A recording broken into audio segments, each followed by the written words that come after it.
Boa noite a todos, sejam muito bem-vindos ao Sescom São Paulo e nós aproveitamos já para agradecer porque nós temos esta noite o nosso público virtual. São as pessoas que nos acompanham via internet pelas regionais, então sejam muito bem-vindos também esta noite aqui no Sescom. Nós solicitamos a todos que, por favor, não esqueçam de desligarem os celulares ou então deixá-los no modo silencioso. Reiteramos que é proibido o consumo de alimentos e bebidas dentro do auditório. Nós contamos então com a colaboração de todos vocês.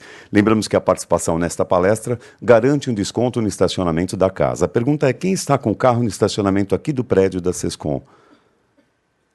Já validaram o ticket? Já colocaram carimbo? Se não colocaram, peça para nós durante a palestra, nós vamos carimbar esse ticket para que você tenha efetivamente direito a esse desconto. Uma próxima vez que vocês vierem aqui na casa, já façam no credenciamento, peçam lá, né, mostrem o carimbo ali, o ticket, e digam: olha, carimba para mim, porque às vezes passa aqui pelo auditório, nós esquecemos também, e aí quando chega no estacionamento, eles não dão o desconto. Nós comunicamos que os certificados de participação serão enviados por e-mail em até 5 dias úteis. E solicitamos a todos que, ao final aqui do nosso encontro, que vocês deixem sinalizado para nós o que acharam dos trabalhos executados na casa esta noite. Nós entregamos a todos vocês no credenciamento um envelope e consta ali uma ficha de avaliação. Nós gostaríamos de ter esta ficha preenchida ao término aqui do nosso encontro, para que a gente possa conhecer um pouquinho mais o perfil de cada um de vocês e, claro, fazer sempre melhor para vocês. Ao término aqui da apresentação, nós abrimos um espaço para as perguntas. As perguntas podem ser feitas por escrito ou então com o uso dos microfones. Apenas eu peço que, se vocês tiverem que interagir com o palestrante, aguarde até que os microfones cheguem para vocês, porque, como eu disse no início, nós temos nosso público virtual, as pessoas que estão aí nas regionais. E eles só conseguem acompanhar o que acontece no auditório se nós fizermos uso, claro, dos microfones. As perguntas, nós temos um tempo limite, apesar de ser no auditório da casa, mas nós entregamos o auditório às 21 horas. Eu digo isso porque, às vezes, há um número muito grande de perguntas e talvez não dê tempo de ser respondidas todas as perguntas aqui até às 21 horas, e aí a gente já antecipadamente pede desculpas, mas às 21 horas nós encerramos as atividades aqui do auditório. A Unisescom parabeniza cada um de vocês pela atitude individual na busca de conhecimento ou de mais conhecimento. Então, sejam de fato muito bem-vindos esta noite, colocando mais um pouquinho de conhecimento em cada um de vocês aí, que vocês retornem outras vezes em outras palestras e também que venham conhecer os cursos que a Unisescom contempla já na sua agenda até o final de 2017. O endereço unisescom.org.br é um convite para que vocês entrem ali no site e conheçam toda a agenda dos cursos da Unisescom. Neste momento, nós falamos um pouquinho das últimas novidades da casa. É o Momento Sescom. E para o Momento Sescom de hoje, convidamos Carlos Eurípides Limberti, diretor da AESCOM São Paulo.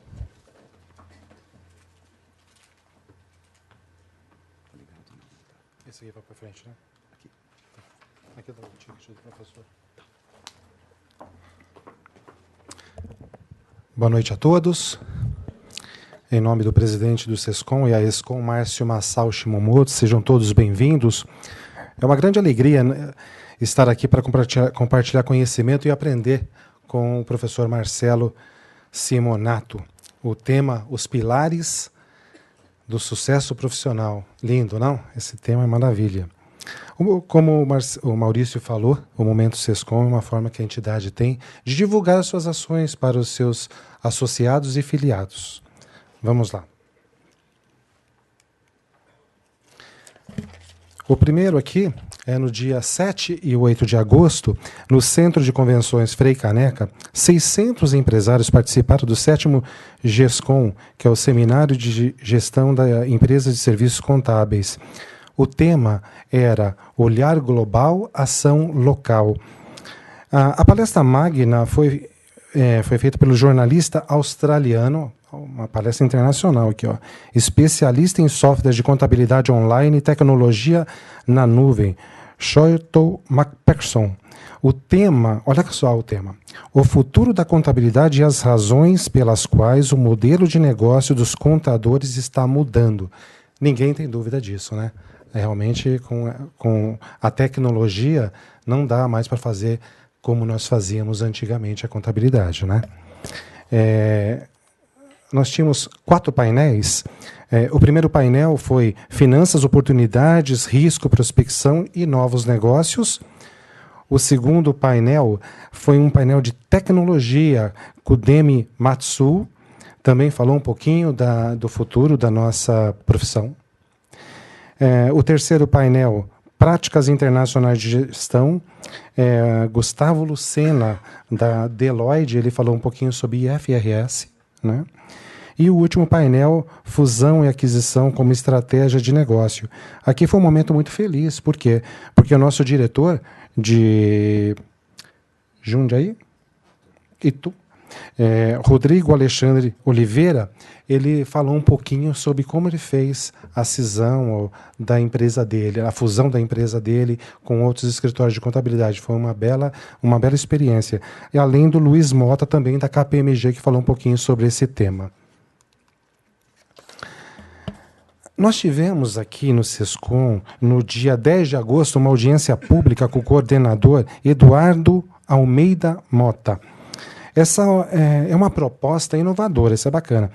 No contexto nacional, ela pretende classificar os contribuintes do Estado de São Paulo e destacar os bons pagadores. Então, vai ser todo um projeto que vai ter um ranking, e aí as empresas que pagam os impostos em dia, elas vão ter alguns benefícios na Secretaria da Fazenda. E os contadores que fazem a contabilidade também. Então, é bem bacana esse projeto, por enquanto é piloto, está sendo feita toda essa audiência pública, dia 15, agora vai ter a última audiência, vale a pena entrar no site, quem tiver disponibilidade, vale lá para discutir um pouquinho esse tema. É de interesse de nós, né? Nosso. O próximo slide aqui, Ação Desenhando o Futuro. No dia 10 de agosto, o SESCOM e a Legião Mirim da Vila Prudente promoveu aqui a 81ª formatura, que é Ação Desenhando o Futuro. São 600 jovens de departamento pessoal e fiscal. Tá? Educação. O nosso diretor, Jorge Cesetti, ele representou o nosso presidente Márcio na solenidade de formatura das turmas de Ciências Contábeis e Ciências Econômicas da Universidade Presbiteriana Mackenzie. Ela foi realizada no dia 11 de agosto, no auditório Rui Barbosa. Vai acontecer no dia 18 de agosto, agora, em São José do Rio Preto, o nosso 11º Encontro das Empresas de Serviços Contábeis Noroeste Paulista. Ainda dá tempo de fazer as suas inscrições, se houver possibilidade, né? A grade está muito rica. Um dos temas vai discutir a nova legislação do Simples Nacional. Tá? A entidade tem diversas parcerias. Aqui nós estamos mostrando algumas para vocês, mas nós temos também a parte de digitação, consultoria, treinamento, aquisição de software, plano de saúde. Vale a pena entrar no site, dar uma olhadinha lá quem são os nossos parceiros, que os preços realmente são diferenciados para os associados do SESCOM. Além dos diversos cursos da grade da Unisescom, que vale a pena vocês navegarem lá no site, nós estamos indicando o SPED completo, do dia 19 de agosto até o dia 7 de outubro, são 56 horas. E um outro também, que é a formação de supervisor fiscal, do dia 16 de setembro ao dia 18 de novembro, 64 horas. Tá? O último slide. Serviços prestados pela entidade, eu vou elencar apenas 3 aqui, que eu acho bacana também. Todos são legais, mas os 3, no caso, é o posto de serviço do SESCOM. Então, nós temos aqui a Receita Federal, a Junta Comercial e a Prefeitura, na abertura, alteração de empresa. Tem um projeto Empreenda Fácil. O SESCOM, a ouvidoria do SESCOM é um canal. Se vocês estão tendo algum problema para a constituição de empresa, alteração, liguem aqui para a gente que nós temos um canal com esses departamentos para tentar. Então, é importante o feedback de vocês para ver se está tudo tá andando, porque é um projeto, então todo projeto no início tem algumas dificuldades, mas depois a ideia é abrir uma empresa em 5 dias, que é uma coisa muito bacana de acontecer, né? O segundo que eu vou falar aqui é uma parceria que nós temos com o Serasa para a aquisição de certificado digital. São preços diferenciados, né, para os associados e filiados do SESCOM. E nós temos, não só aqui na sede, mas nós temos uma regional na Zona Sul e na Zona Leste também, para atendê-los, né? Fora o estado de São Paulo inteiro. E, por fim, o SESCOM Solidário, né? O SESCOM Solidário ele foi criado em 2007, é um projeto maravilhoso. Nós temos arrecadação de roupa, sapato, kit escolar, doação de sangue, coleta seletiva, pilhas e baterias. E, além disso, nós temos a ação Desenhando o Futuro, que é aquela formatura que eu falei para vocês, a primeira que eu tinha dito lá atrás, que forma jovem para o primeiro emprego. Tá? Então, essas 3 coisas. Agradeço e passo a palavra para o nosso mestre de cerimônia, Maurício de Farias. Muito obrigado.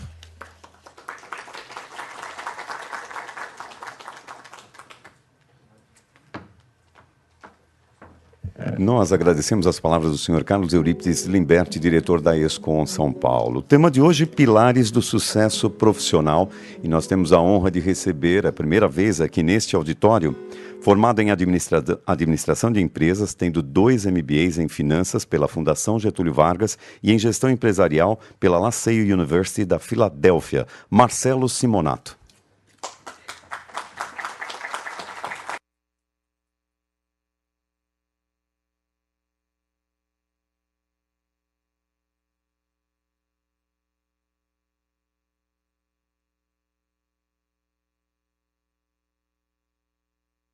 O pessoal está ligado já. Boa noite a todos. É um prazer estar aqui com vocês essa noite. Agradeço a oportunidade pelo convite e espero que a gente possa trocar uma ideia essa noite e passar um pouquinho daquilo que eu tenho pesquisado sobre os pilares do sucesso profissional. Isso serve tanto para a carreira de quem trabalha como funcionário de um escritório, de uma empresa, como também para empresários, ou para aqueles que trabalham como funcionário, mas um dia desejam ter o seu próprio negócio. Porque os pilares do sucesso profissional servem para uma gama de atividades e de projetos que cada um de vocês tenha na sua carreira. Já fui apresentado, mas só complementando um pouquinho, Marcelo Simonato, eu sou diretor financeiro de uma empresa aqui em São Paulo, de uma multinacional espanhola, trabalho há mais de 20 anos já no mercado administrativo financeiro, podemos dizer assim. Sou casado há 21 anos, tenho 2 filhos, uma filha de 20 anos já, e um rapaz de 16 anos. Sou de São Paulo, capital, mas moro em Itu. Devido ao destino, mudanças profissionais, muitas vezes você também tem que ter uma certa mobilidade. E o destino me levou para Itu e depois me trouxe novamente profissionalmente para São Paulo. Mas quem disse que a família quer voltar? Então, eu fico nessa ida e vinda de São Paulo a Itu todos os dias. Pois bem, pilares do sucesso profissional.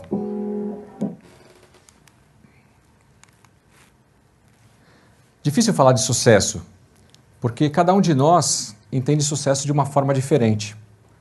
Talvez para alguns, no começo de carreira, sucesso possa ser comprar o primeiro celular, o primeiro carro, tirar a habilitação, casar, ter filhos, conquistar a casa própria, o emprego X, o cargo Y. Então, eu não sei o parâmetro de cada um de vocês, mas certamente o que nós vamos conversar hoje aqui serve para atender qualquer que seja a meta que você tem na sua vida. Então, espero poder agradar e ajudá-lo nesse caminho rumo ao sucesso. A gente pensa em sucesso e muitas vezes a gente pensa num caminho assim, especialmente os jovens talvez, né? Me permitam aqui, me perdoem os jovens, mas a gente pensa numa linha reta. Então eu vou estudar, eu vou fazer uma faculdade, eu vou arrumar um emprego, um estágio, um programa de trainee, vou entrar no emprego.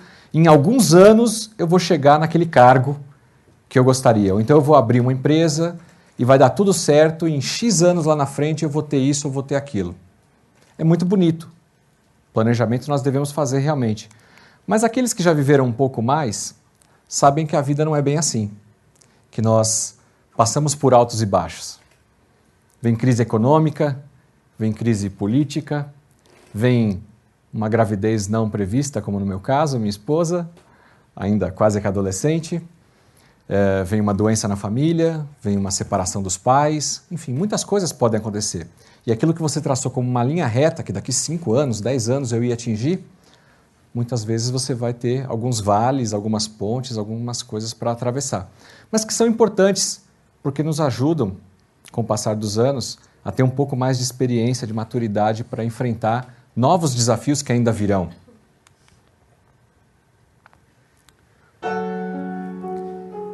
Eu não sei quantos de vocês conhecem um escritor muito famoso chamado John Maxwell. John Maxwell é um escritor... Pode me abaixar só um pouquinho o som do vídeo? John Maxwell é um escritor americano na área de liderança. E o pai de John Maxwell se chamava Melvin Maxwell. Na crise de 29, e nós não estávamos na crise de 29, mas quem estudou, quem conhece um pouquinho, sabe que foi a Grande Depressão, uma crise, podemos dizer, pior do que nós talvez estejamos vivendo no Brasil hoje. A nossa tem uma combinação política, mas em termos econômicos, aquela crise foi realmente muito complicada. Essas fotos não estão muito boas, porque na época eram inclusive preto e brancas, mas crianças iam para a rua pedir emprego para os pais, porque não havia emprego. Famílias entregavam seus filhos para outras famílias cuidarem, porque não podiam sustentar seus filhos, então eles doavam seus filhos. Então uma situação realmente bastante complicada. Mas Melvin Maxwell, uma bela segunda-feira, tomou uma decisão. Acordou de manhã, bem disposto, e falou para a esposa, eu vou trabalhar. Ela, mas vai trabalhar onde? Ele falou assim, não sei, mas hoje eu vou trabalhar. E saiu e foi para o centro da cidade. Ele bateu na porta de um lojista e disse para esse lojista, eu vim aqui trabalhar para o senhor hoje. E o lojista falou, meu amigo, eu estou quase fechando as portas, não consigo contratar ninguém, como é que você vai trabalhar para mim? Ele falou assim, não, o senhor não entendeu, eu vou trabalhar de graça para o senhor. O que eu posso fazer para ajudá-lo esse dia? O senhor não precisa me pagar nada. O lojista ficou um pouco, não é todo dia que você recebe uma ajuda assim, gratuita, né? Ficou um pouco com dúvida, mas falou, tudo bem, eu tenho que movimentar aquele estoque ali de um lado para o outro, eu tenho que fazer isso, eu tenho que limpar não sei aonde. E Melvin Maxwell trabalhou durante todo aquele dia. Fez um bom trabalho e no final do dia foi embora para casa. No dia seguinte ele voltou para o centro da cidade de novo e bateu na porta de outro lojista. E com a mesma proposta. Conseguiu também trabalhar aquele novo dia num outro estabelecimento. E assim ele fez durante alguns dias em vários estabelecimentos. Ele fazia um trabalho tão bem feito que mesmo sem ser remunerado, quando ele voltava a segunda vez, imaginem comigo, você trabalhando o dia inteiro no mercadinho. Ao final do dia você vai embora com uma mão na frente e outra atrás, porque esse era o combinado. Mas o dono do mercadinho não deixava ele sair de mãos vazias. Leva um pão, leva um leite para sua família. Seu trabalho foi muito bem feito hoje comigo. Isso começou a acontecer constantemente com esses trabalhos que ele estava fazendo. Passado algum tempo, enquanto tantas pessoas reclamavam que estavam sem emprego, Melvin Maxwell estava trabalhando registrado em 3 lugares. Porque ele mostrou primeiro o seu valor. Ele primeiro se doou para depois receber. A gente tem que pensar nisso nos nossos dias de hoje também. Porque muitas vezes a gente estuda, a gente acha que a gente está preparado e vai para o mercado de trabalho e acha que vai ser um sucesso, mas o quanto nós estamos dispostos a nos doar primeiro, a mostrar o nosso valor. Quando eu era analista, eu queria virar supervisor, mas eu não viro supervisor simplesmente pela troca de nomenclatura na minha carteira de trabalho. Eu primeiro me torno supervisor na minha atitude, na minha atividade como analista, para depois efetivamente alguém olhar e falar, nossa, esse cara é analista ainda? Não, já é supervisor. Então nós primeiro temos que ser aquilo que a gente quer para depois de fato receber. Isso aconteceu com Melvin Maxwell. Essa foto ficou ruim, mas vamos tentar explaná-la. Nós temos 4 perfis de pessoas e com certeza no nosso meio aqui, eu espero que nós tenhamos apenas um. Nós temos pessoas que diante da crise, diante das dificuldades, dos desafios, ela simplesmente para e fica acomodada. A culpa é do governo, a culpa é do outro, eu não vou fazer nada e não sai do lugar. Olha, não sei se dá para ver daí, mas o carinha está dormindo. Algumas pessoas, elas começam, elas acham que elas vão conseguir, mas na primeira dificuldade elas param. Elas param, não é para mim, eu não consigo, o outro teve sorte, né, e não vão além. E aí ficam... Conhece algum cara reclamão? Não subiu na vida e fica colocando a culpa no chefe? Na empresa? A carreira pertence a cada um de nós, não pertence às empresas onde nós trabalhamos. Você é dono do seu destino. Existem algumas pessoas que trabalham muito bem e conseguem bons resultados, mas essas pessoas não atingem 100% do seu potencial. Elas poderiam ir mais adiante, mas elas se contentaram. E não tem nada errado com isso. Talvez tenha uma casa própria, um carro, me casei, tenho um dinheirinho para fazer aquele churrasquinho no final de semana e está tudo certo. Mas ela não utilizou todo o potencial que ela tinha para ir muito além. E existem apenas algumas pessoas, e eu espero que nós tenhamos várias delas aqui hoje, que continuam cavando, continuam persistindo, continuam estudando, buscando conhecimento, novos desafios. E essas pessoas encontram o sucesso. O sucesso, ele pode ser de todos, mas ele não é para todos. Porque requer disciplina, requer dedicação, requer foco, muito estudo. Eu fiz uma faculdade, fiz 2 MBAs, estudei 3 idiomas e sempre estou estudando. Eu não consigo parar. Marcelo, mas você chegou numa posição de diretor, o que você quer mais? Eu não sei. O que vem depois de diretor? Presidente, dono da minha própria empresa? Mas eu sei que eu tenho que continuar estudando. Por quê? Tem uma galera aí que não é nem mais a geração Y, agora daqui a pouco já é a Z, que está chegando. E como é que eu continuo produtivo e continuo no mercado de trabalho? Tendo que me atualizar também. Então a gente não pode parar. O conhecimento, a gente tem que continuar indo atrás dele. Qual é o cenário atual? Globalização já não é de hoje, né? Mas cada vez com a internet ele está mais próximo de nós, né? Transformação tecnológica. Alguém falou alguma coisa de tecnologia aqui? Da contabilidade, não é isso? As mudanças na contabilidade. E eu trabalho numa empresa de tecnologia. Então, apesar de não ser uma pessoa de tecnologia, ser uma pessoa administrativa financeira, convivo com isso no dia a dia. E a gente vê como a tecnologia está mudando e mudando radicalmente algumas profissões. Algumas profissões, de fato, vão deixar de existir. Será que é de contabilidade? Eu acredito que não. Mas nós precisamos nos aproveitar do que a tecnologia pode nos ajudar para fazer mais. Algumas outras profissões vão deixar de existir. A gente vê na agricultura quantas pessoas precisavam para cuidar de uma lavoura e hoje em dia um grande trator faz boa parte do trabalho. Nós vemos na Europa já carros teleguiados sendo testados. Eu achei que talvez a gente, na minha infância, eu falei, será que algum dia a gente vai ver carro voador? Eu acho que a gente não vai ver, tirando aqueles modelos meio helicóptero, mas um carro estilo Minority Report não é na nossa geração ainda. Mas carro teleguiado a gente vai ver. E o que significa ter um carro teleguiado? Que talvez a profissão de motorista, de caminhoneiro, motorista de ônibus, não sei se vai existir. Ou não vai ter tanta vaga de emprego numa área como essa. Não muito longe daqui, a gente tinha pessoas que faziam taquigrafia. Quem lembra de taquigrafia? Alguma secretária que tinha que estudar taquigrafia? Não existe mais. Torneiro mecânico foi uma grande profissão, ainda tem os tornos, mas são todos automatizados. Então nós temos que sempre estar ligados na transformação tecnológica e tirar proveito dela, porque senão a gente acaba ficando obsoleto se a gente ficar para trás e não aproveitar. A competição vai ficando cada vez mais acirrada. Tecnologia de um lado e jovem entrando do outro. Então a gente não pode ficar parado. A crise econômica que a gente está vivendo, crise política, isso também impõe desafios, né? Mais de 14 milhões de desempregados.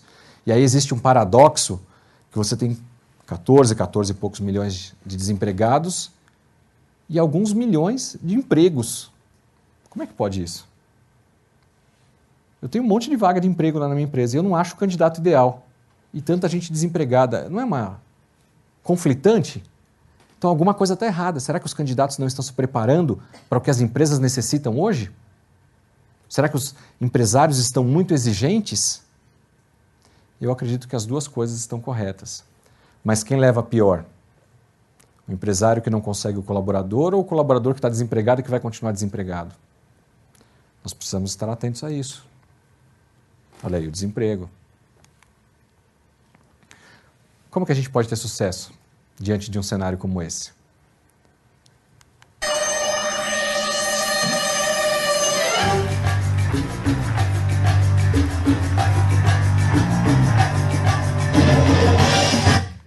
Eu sou fã desse cara, eu não podia deixar de colocar. Mas não é uma missão impossível. Se vocês estão aqui hoje é porque vocês querem ter sucesso, não é isso? Sim. Porque vocês querem dar um passo além. Não estão acomodados no ponto em que vocês estão.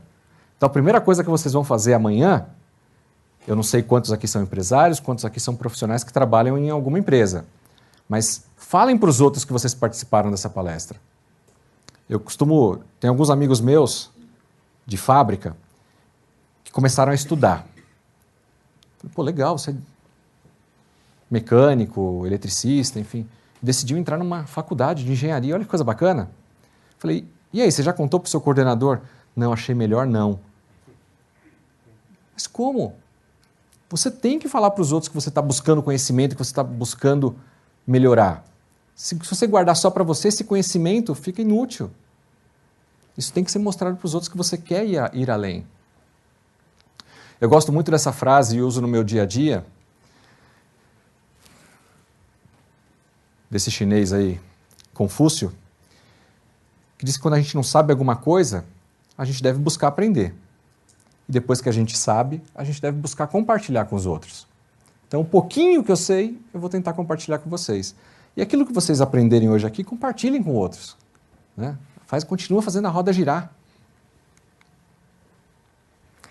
Os pilares, são 5 pilares, segundo a minha tese, digamos assim. O primeiro pilar é o pilar do conhecimento. Sem esse pilar a gente não vai em lugar nenhum. Mas só com esse pilar a gente fica num único lugar.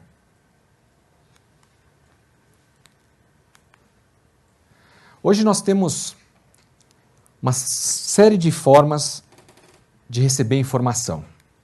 Televisão, jornal, revistas, internet, nosso smartphone é um computador de bolso, as redes sociais. Então é um monte de informação sendo recebida. Imagina ali o nosso cérebro no lugar daquele telefone, né?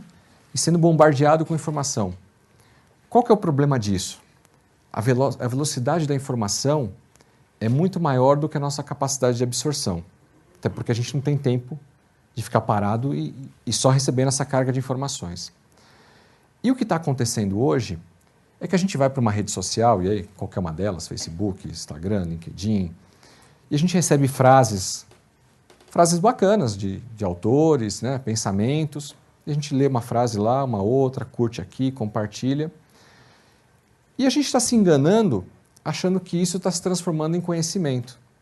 E hoje em dia a gente acaba lendo menos, fazendo menos cursos, porque estamos nos enganando, achando que a informação que a gente necessita já está vindo de alguma forma quando eu estou entrando lá numa rede social e vendo lá essas frases de impacto. O que não é verdade. Continuamos necessitando estudar, ler. A gente não pode abrir mão disso, de fazer exercício, de praticar. E de novo, me perdoem jovens, mas os jovens são dessa geração mais tecnológica do que os mais velhos. Então, eles estão mais habituados com as redes sociais do que nós.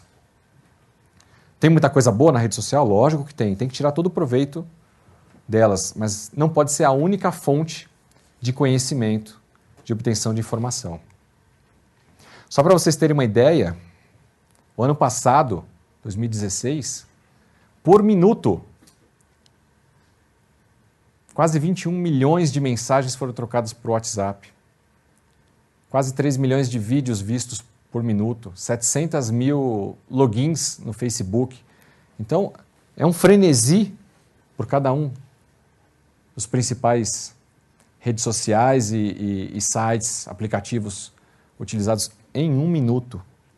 Então é muita informação. Eu não sei quanto tempo, não vou usar nem a palavra perde ou ganha, mas quanto tempo você passa dentro de uma rede social, ou utilizando, mas tenho certeza que quando, pelo menos comigo é assim, né? Quando eu clico lá para ler alguma coisa, começo a ler, desço 2, 3, 4, 5, ou decido postar alguma coisa. Aí eu vou procurar o meu post, já não é ele, já tem vários outros. Então, porque é tudo muito rápido. Então, como conseguir guardar toda essa informação para a gente? Quem não muda, dança. Na era do conhecimento digital, nós precisamos estar em constante mudança. A gente não pode achar que o modelo que a gente usava ontem serve para amanhã. Não. Cada ano é um ano novo.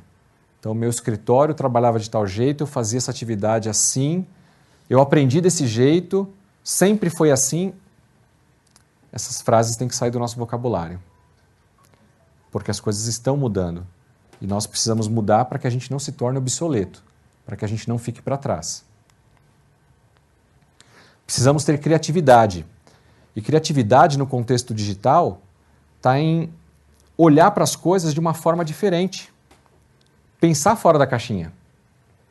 Como é que eu posso fazer uma mesma atividade de uma forma diferente? E não só diferente, mas melhor. E o que é melhor? Que custe menos, que seja mais barata, que seja mais rápida. Por exemplo, uma coisa bem besta. Eu sou canhoto, então já tenho uma certa dificuldade com abridor de garrafa, abridor de lata, cortar uma laranja.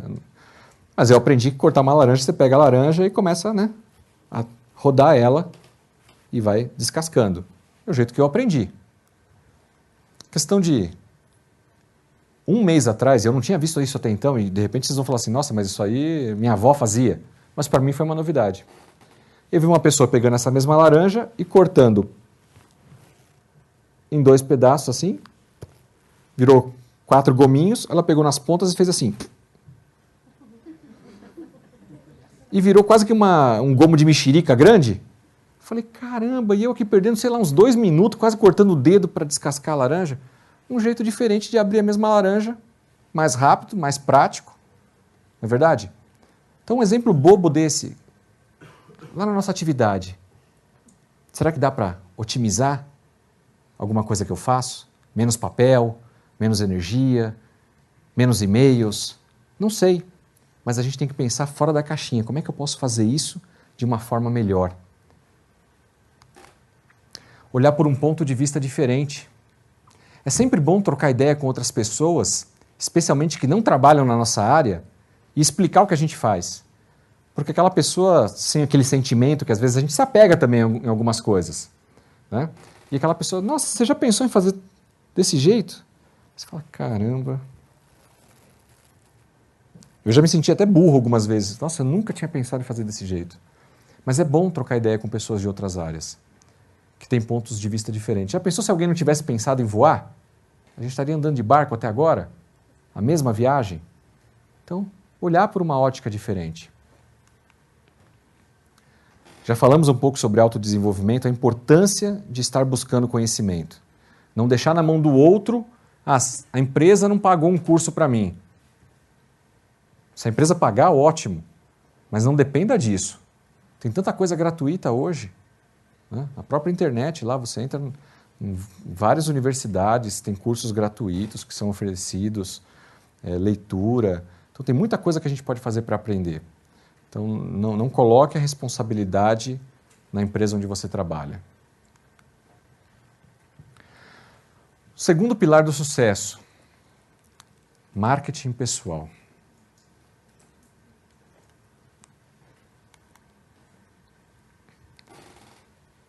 Qual que é a sua digital? Qual que é a sua marca? Não adianta ser, não adianta ter o conhecimento se você não parecer ter esse conhecimento, para que então você possa aparecer. Eu vejo muitos profissionais que são excelentes profissionais, mas eles não sabem vender a sua imagem. E aí eles são desvalorizados. Por que será que um escritório de contabilidade consegue ir tão longe e tem uma sede bonita e todas as pessoas são bem apresentáveis e eles discutem em órgãos e são convidados para eventos, e outros escritórios ainda são tão humildes, tão pequenos? Será que é diferença de conhecimento necessariamente? Às vezes não. Eu lembro de colegas da época do antigo ginásio, ensino médio, né, colegial, que eram fenomenais, os famosos CDFs da classe, né? E quando a gente se encontra hoje em dia, eu vejo que eles não foram tão longe. Por que será? Porque eles ficaram no primeiro pilar, o pilar do conhecimento. Vocês conhecem pessoas assim? São extremamente técnicas, professores pardais, muito inteligentes, mas não conseguem tomar conta da sua vestimenta, da sua forma de falar, da sua forma de se vender. Não adianta a gente querer parecer algo que a gente não é, que é pior, né? Uma hora a máscara cai. Mas não adianta só ser bom e não parecer ser bom. Eu tenho um exemplo que eu gosto bastante de usar, é quase que um laboratório que eu faço. Eu costumo abastecer o carro normalmente no mesmo posto de gasolina. E o Marcelo, durante a semana, é um Marcelo assim. Eventualmente eu uso gravata, mas há muito tempo eu parei de usar gravata. Mas estou assim, de blazer, camisa. Então eu abasteço meu carro no posto, normalmente ali os mesmos frentistas. E o frentista vem, bom dia, doutor, vai completar? Por favor, pode completar. Quando chega no final de semana, eu costumo dizer que eu ando à paisana. Então, estou de boné, camiseta, bermuda, né? Eu jogo tênis, então estou num estilo assim, mais despojado. Eu paro com o mesmo carro, no mesmo posto de gasolina para abastecer, e o mesmo frentista fala assim, e aí, garoto, vai colocar quanto? É o mesmo carro, é o mesmo frentista, a mesma pessoa. E só a roupa faz diferença. Você é tratado diferente nos lugares. Então a gente tem que tomar cuidado sim com os mínimos detalhes, sabe? Às vezes uma barba por fazer, um cabelo de qualquer jeito, uma unha. São coisas tão bobas e que às vezes ninguém vai te falar isso. Alguém vai falar para alguém que o outro cara está com mau hálito? Não vai falar.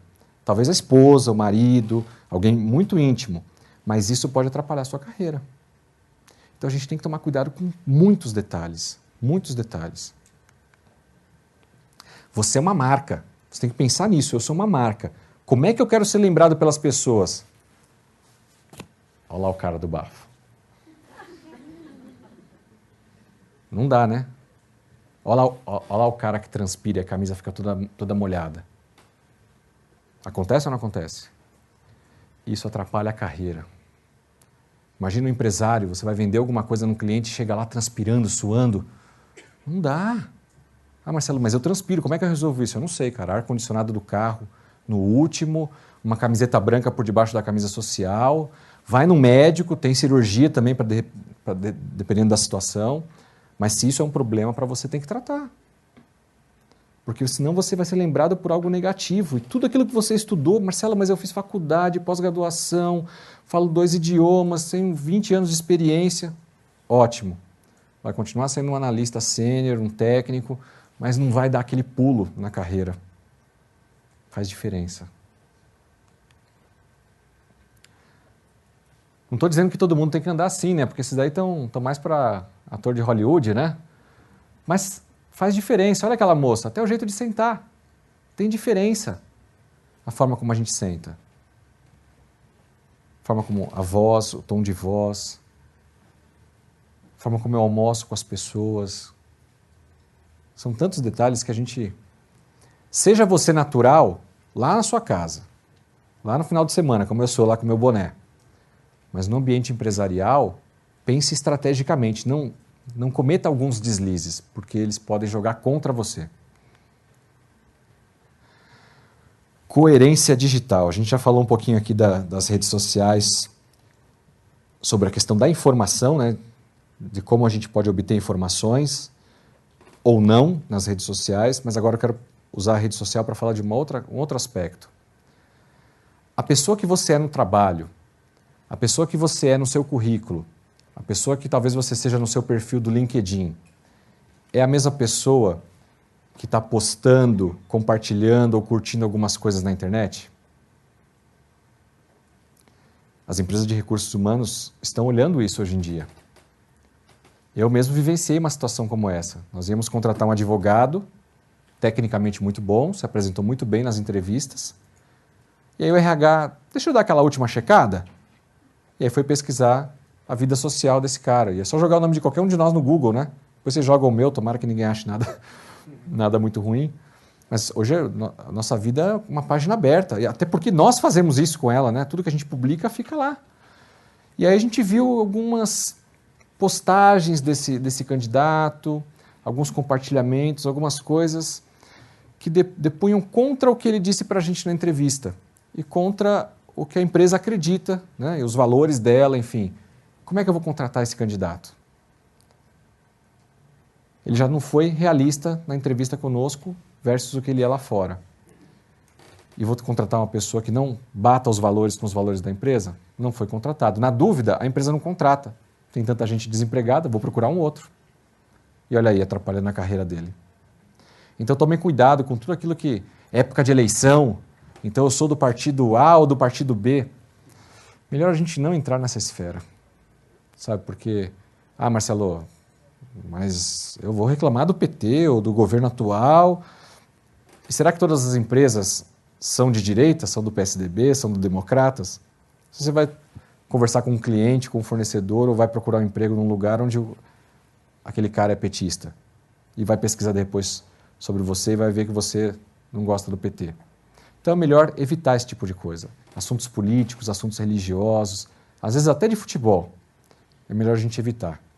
Então, que a gente for no nosso currículo, na nossa entrevista, que tenha alguma coerência com o que a gente está compartilhando. As pessoas não têm prestado atenção nisso, mas cada vez mais os recursos humanos estão pesquisando na internet. Porque é muito caro para os recursos humanos contratar alguém e depois ter que demitir, não é verdade? Então os processos têm que ser assertivos. É melhor esperar um pouco mais e contratar a pessoa certa. E por isso eles tomam todo o cuidado.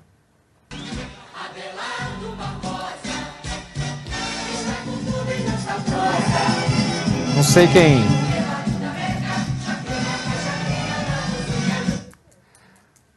Não sei quem já... Eu era criança. A gente era criança, né? Mas ele já dizia isso lá atrás. Quem não se comunica se estrumbica. Como eu falei do meu amigo da empresa.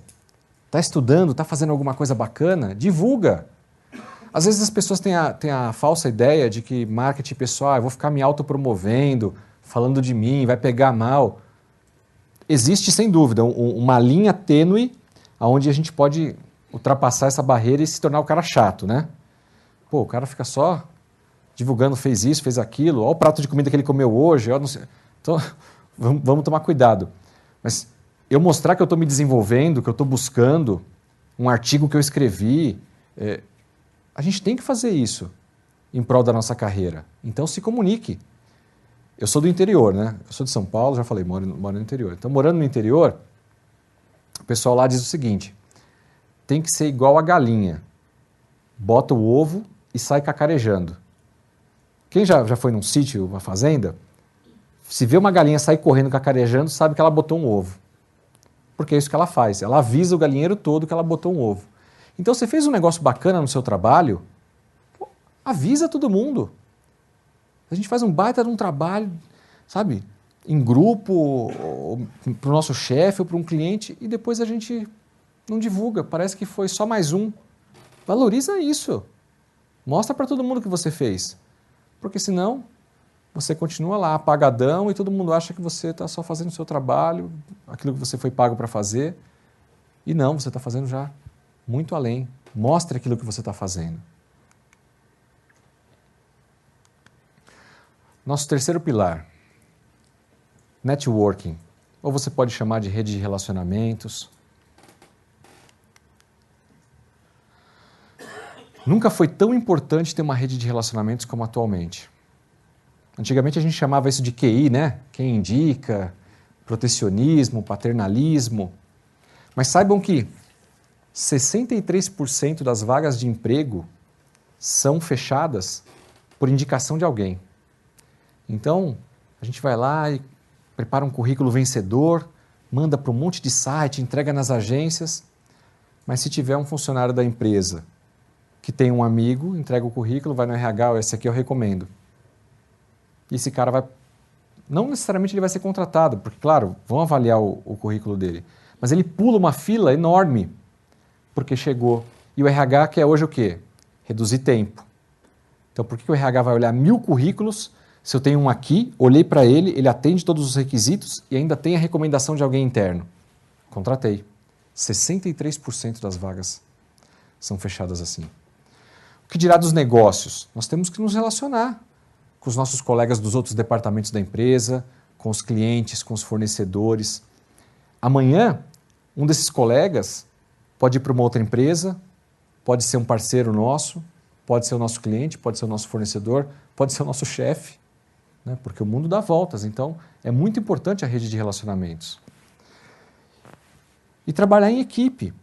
Hoje em dia não se permite mais o trabalho sozinho. Sozinho você vai até os 100 metros, mas para atravessar uma maratona você precisa de uma equipe. Tem uma frase que eu não lembro, quer ir rápido, vá sozinho, mas quer ir longe, vá acompanhado. É alguma coisa assim. Porque a gente vai muito mais longe quando a gente está em grupo, trabalhando em grupo. Trabalhar em grupo não é 1 mais 1 igual a 2, 1 mais 1 é igual a 3, 5. A gente multiplica conhecimento, sabedoria. Então é muito melhor do que trabalhar individualmente. Eu tenho uma equipe hoje. Então eu sou diretor, mas eu não sou contador, eu sou administrador. E nem de longe quero achar que eu sei mais do que o meu contador, que está na minha equipe. Mas nós dois juntos somos muito mais fortes do que separados. Porque existem algumas habilidades que ele não tem e que eu tenho. E todo o tecnicismo que ele tem em contabilidade joga a meu favor. Então nós não concorremos, nós nos ajudamos. Vamos para as reuniões juntos, faço questão de levar minha equipe técnica para qualquer reunião e não tenho nenhuma vergonha de dizer para o presidente da empresa, não, esse assunto eu preciso de fulano. Porque eu não sou técnico naquilo. E a pessoa do meu time, que é técnica, vai me ajudar e vai ajudar a empresa. Então, às vezes você não sabe alguma coisa e fica assim, não, se eu falar que não sei isso, pode pegar mal. Não, a gente não tem a obrigação de saber tudo. O que a gente tem a obrigação é de saber quem sabe. Se unir às pessoas que podem nos ajudar. O networking, a pedra fundamental do networking diz o seguinte, primeiro, networking não é para arrumar emprego. Ele ajuda e ajuda extraordinariamente para se arrumar um emprego, mas ele não é para isso. O networking é para que as pessoas possam se ajudar. E para que alguém me ajude, eu primeiro tenho que estar disposto a ajudar. Eu só busco ajuda, mas nunca estou aberto para ajudar os outros. Uma hora, essas pessoas que me ajudam vão se afastar. Então eu tenho que sempre me colocar à disposição para ajudar também. No que eu posso ajudar a outra área? Pense nisso. Ah, nossa amiga inteligência emocional. Quantas pessoas são contratadas por conta de um currículo muito bem escrito, por uma entrevista muito bem feita, a pessoa treinou a entrevista, falou tudo o que o recrutador queria escutar, tem experiência, estudou, conhece, e aí é contratada. Mas aí não sabe trabalhar em equipe, tem problemas emocionais, você pede uma coisa para a pessoa não faz, você fala um pouco mais alto, a pessoa chora, ou então pior, é a pessoa que fala alto e briga com todo mundo, e hoje não tem mais espaço para esse tipo de profissional. Nós precisamos viver em comunidade, ajudando uns aos outros, respeitando as diferenças e tendo algo que está faltando muito em nós, que é empatia. Se colocar no lugar do outro, né? Então, eu vejo lá na empresa, às vezes na minha equipe, assim, eu fico um pouco chateado. Se o nome é equipe, a equipe joga junto, né? Eu nem gosto de usar, eu nem uso tanto a palavra equipe, eu gosto de usar mais a palavra time. E nos 30 minutos do segundo tempo, vocês conseguem imaginar metade do time do Corinthians indo embora para o vestiário e deixando 5 jogando? Ah, já ganhamos o jogo, vamos embora. Não existe isso, né? Todo mundo vai até o final. O mesmo na empresa. Às vezes eu estou vendo meu colega do lado se matar de trabalho, mas eu estou aqui na minha operação padrão, estou fazendo o meu. Tomara que ele não olhe para mim. E vai dar o horário, eu vou dar um jeito de fugir ali pelo banheiro, e aí já pego minha malinha e vou embora. E a outra pessoa vai trabalhar até mais tarde. E eu não me coloquei à disposição para ajudar. E amanhã pode ser que eu que precise dessa ajuda. Então, a gente tem que ter inteligência emocional, saber se relacionar com as pessoas. Inteligência emocional é ligar a razão com a emoção. Nós não podemos ser nem uma coisa nem outra. Temos que ser a soma das duas coisas, porque foi assim que nós fomos criados. Isso nos traz, olha, equilíbrio emocional, isso vai fazer bem para a nossa saúde, para os nossos relacionamentos, de acordo com a crença de cada um para a sua espiritualidade, autoestima. Então, a vida tem que ser equilibrada. A gente não pode ser só razão e nem só coração. A gente precisa agir com otimismo. Já viram aquelas pessoas que são nuvem negra? Ó céus, ó vida, ó azar. Você chega com uma ideia bacana, com um projeto legal, mas isso não vai dar certo. Toda primeira resposta do cara já é negativa. Realmente, pode ser que aquela ideia tenha ainda que ser refinada. Pô, mas é sempre não, é sempre... O que vai acontecer com o tempo? Eu não falo mais a ideia para você, vou falar para ele. Você sempre vem com 4 pedras, nunca está disposto a ouvir, a dar opinião, vamos trabalhar junto, vamos melhorar essa ideia. Então a gente precisa trabalhar com otimismo, acreditar que as coisas vão ser melhores. Eu fiz um estudo há uns anos atrás sobre povos da antiguidade. E o estudo comprovava que os povos que acreditavam em algo, que tinham um pensamento positivo, por que não dizer otimistas, eles duraram mais. A civilização deles demorou mais tempo para acabar, porque eles acreditavam em algo. Agora, aqueles povos que eram depressivos, que eram medrosos, esses povos foram dominados por outros povos e sumiram mais rapidamente. Pensamento negativo traz uma série de males para nós mesmos. Doenças, a gente chama de doenças do coração, doenças da alma, mas isso pode ser um câncer, uma úlcera, uma gastrite, né? Então, a inteligência emocional, e aqui a gente está vendo aqui a ponta do iceberg, algumas coisas acontecem externamente e que a gente percebe. Por exemplo, se eu ficar nervoso, eu vou ter insônia. Então, quer dizer, o meu organismo falando que tem um sentimento que está tomando conta de mim. Eu preciso conhecer isso. Então, isso é autoconhecimento. Preciso saber que isso acontece. E depois eu tenho que tentar controlar isso. Porque senão a gente começa a ver comportamentos externos, mas que são fruto de um monte de coisa que está acontecendo debaixo da água.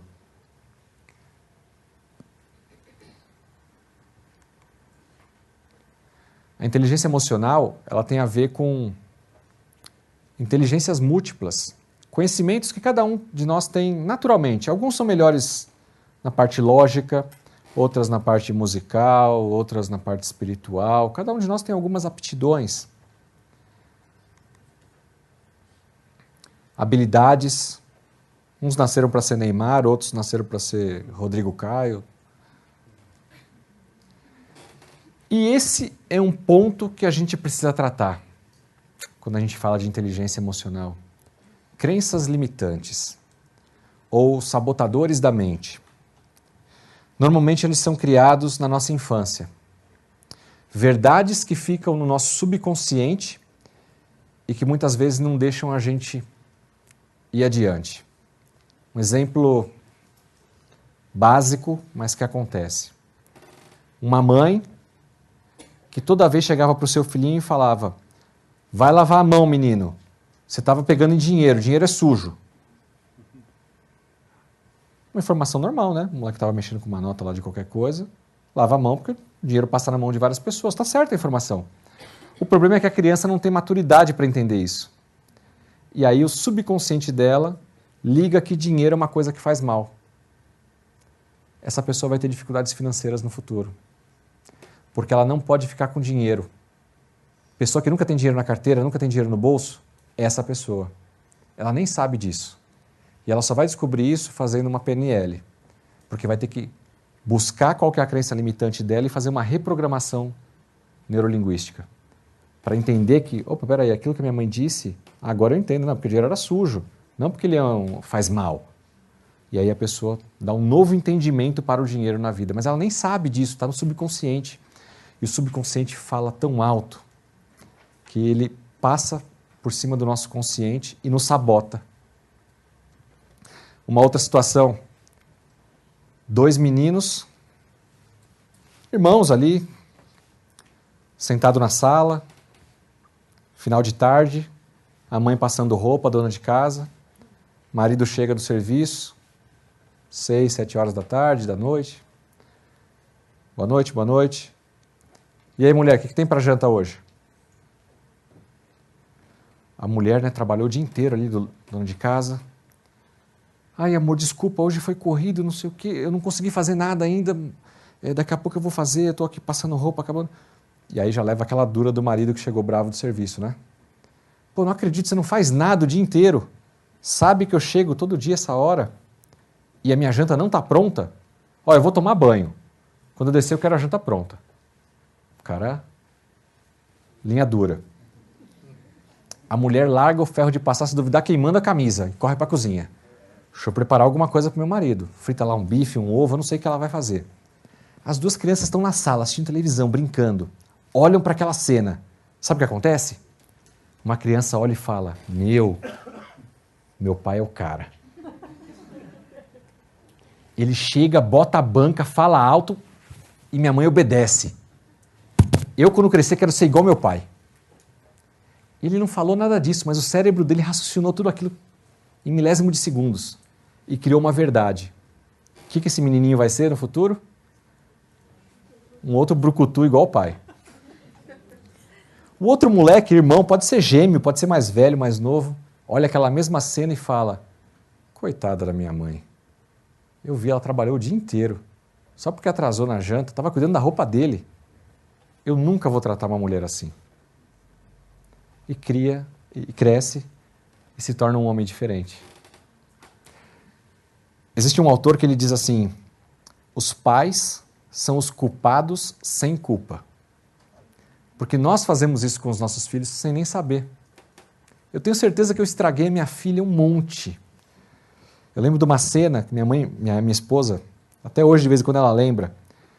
Eu não fiz isso com meu filho, mas com a minha filha eu fazia. Ela começava a chorar, eu falava para ela assim: engole o choro. Para agora. Eu não batia nela, mas eu mandava ela parar. Aí um belo dia minha esposa entrou no quartinho dela lá, um monte de bonequinha sentada e ela com 4 aninhos. Engole o choro, engole o choro.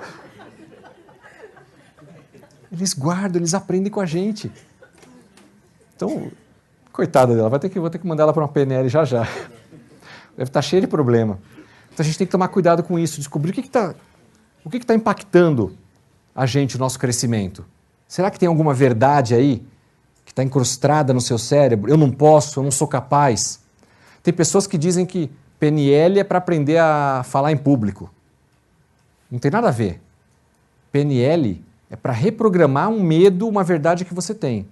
Então, um adulto que tenha medo de subir aqui e falar, com certeza na infância ocorreu alguma coisa com essa criança que criou esse bloqueio. Então a PNL vai descobrir qual é esse bloqueio e vai tentar ajudá-la a desbloquear, para que ela possa subir aqui e no mínimo olhar para vocês sem medo.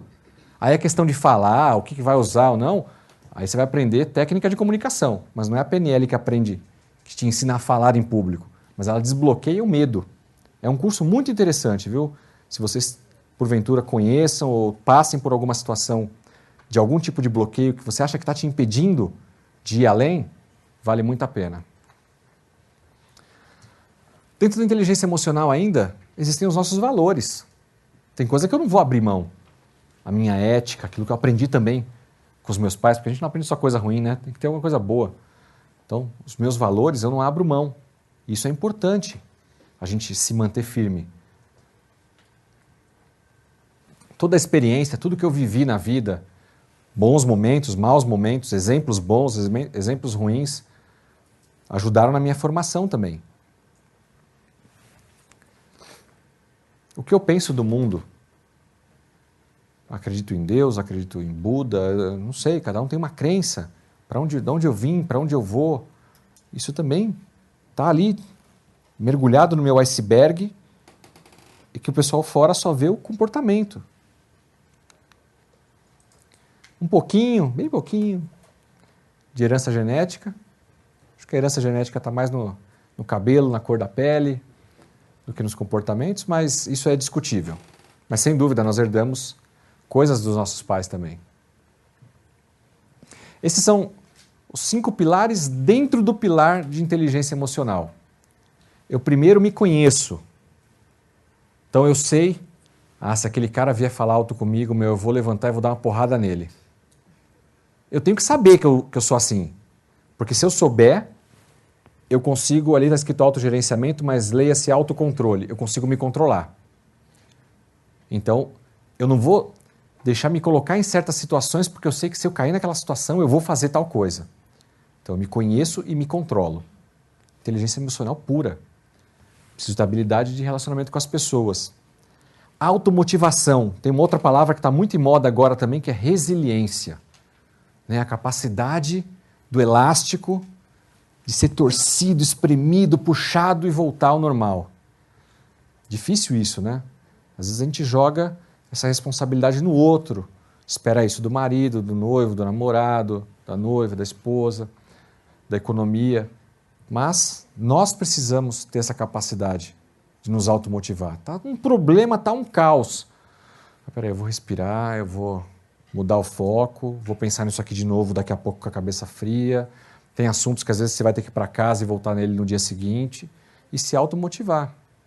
Tem gente que vai buscar na meditação, no esporte. Eu não sei qual que é a sua válvula de escape, mas é importante ter para que você possa dar esse respiro e voltar. E empatia, que a gente já falou, de se colocar sempre no lugar do outro. A gente não consegue ter bons relacionamentos se eu não me coloco no lugar do outro. Eu moro em Itu, como eu disse para vocês. Eu vou e volto todo dia de Itu a São Paulo. 90 km por dia, 2 horas de trânsito. Coitadinho do Marcelo. Pega a estrada todo dia, é o que minha mãe fala. Aí eu olho para os meus colaboradores que moram em São Paulo. Mas um mora em Caieiras, o outro mora na Zona Leste e o outro em Itapecerica da Serra. Quem que é coitadinho? Eu pego um carro, saio da minha casa, não tem um semáforo da minha casa até a empresa. Só Castelo Branco e Marginal. O cara pega trem, metrô, anda um pedaço a pé, toma chuva, não sei o quê, leva 2h30. Se eu não tenho empatia, se eu não conheço a situação do outro, eu acho que eu que sou o coitadinho, né? Nossa, como eu sofro, 4 horas de trânsito por dia. A empresa me deu um carrão e eu só tenho que pegar a estrada. E o cara que está se ferrando. Então eu tenho que saber. Deu um problema no trem, a gente já troca no WhatsApp lá, pessoal, trem fechado. Eu já sei que a vida daquele cara aquele dia vai ser terrível. Isso é empatia. Né? Estou com uma filha doente, alguém que trabalha comigo. Eu tenho que saber como é que uma mãe da minha equipe com uma filhinha, um bebê, sei lá, doente em casa, vai render bem aquele dia? Não vai. E eu preciso saber disso. Se for possível, vou deixar ela trabalhar de casa, vai sair mais cedo, vai entrar... Eu não sei. Mas tudo isso passa por empatia. Nós não somos robôs. A tecnologia está vindo aí, está roubando um monte de profissão, é verdade. E a gente vai deixar ela roubar a nossa? Enquanto ainda houver essa humanização, nós ainda pensarmos uns nos outros, vai ter lugar para a gente trabalhar. Porque o computador não substitui isso. Nosso último pilar. Muito, muito importante. Pilar da liderança. Marcelo, mas eu não sou supervisor, não sou gerente, eu não tenho um cargo de líder. A gente não está falando de cargo aqui. A gente está falando do espírito de liderança. Nós precisamos influenciar as pessoas. Liderar nada mais é do que influenciar. Acabou aquele chefe que mandava. Ou você faz ou está na rua. Ou é recompensa ou é castigo. Não tem mais espaço para esse tipo de liderança. Mas nós podemos influenciar os outros com o nosso exemplo. Eu não vou ler esse texto aqui, mas ele diz que liderar é influenciar. E por quê? Para objetivos comuns. Para que as pessoas possam ser melhores. Eu influencio porque eu quero levar todo mundo comigo para uma ideia, para um projeto.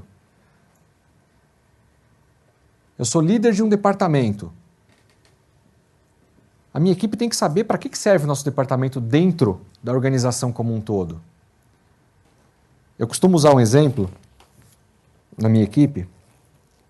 Tem lá uma pessoa que dá entrada em nota fiscal.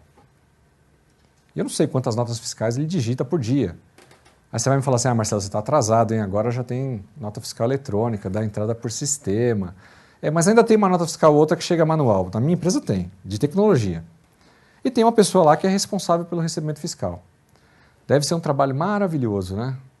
Quase todo dia, aquela rotina, né?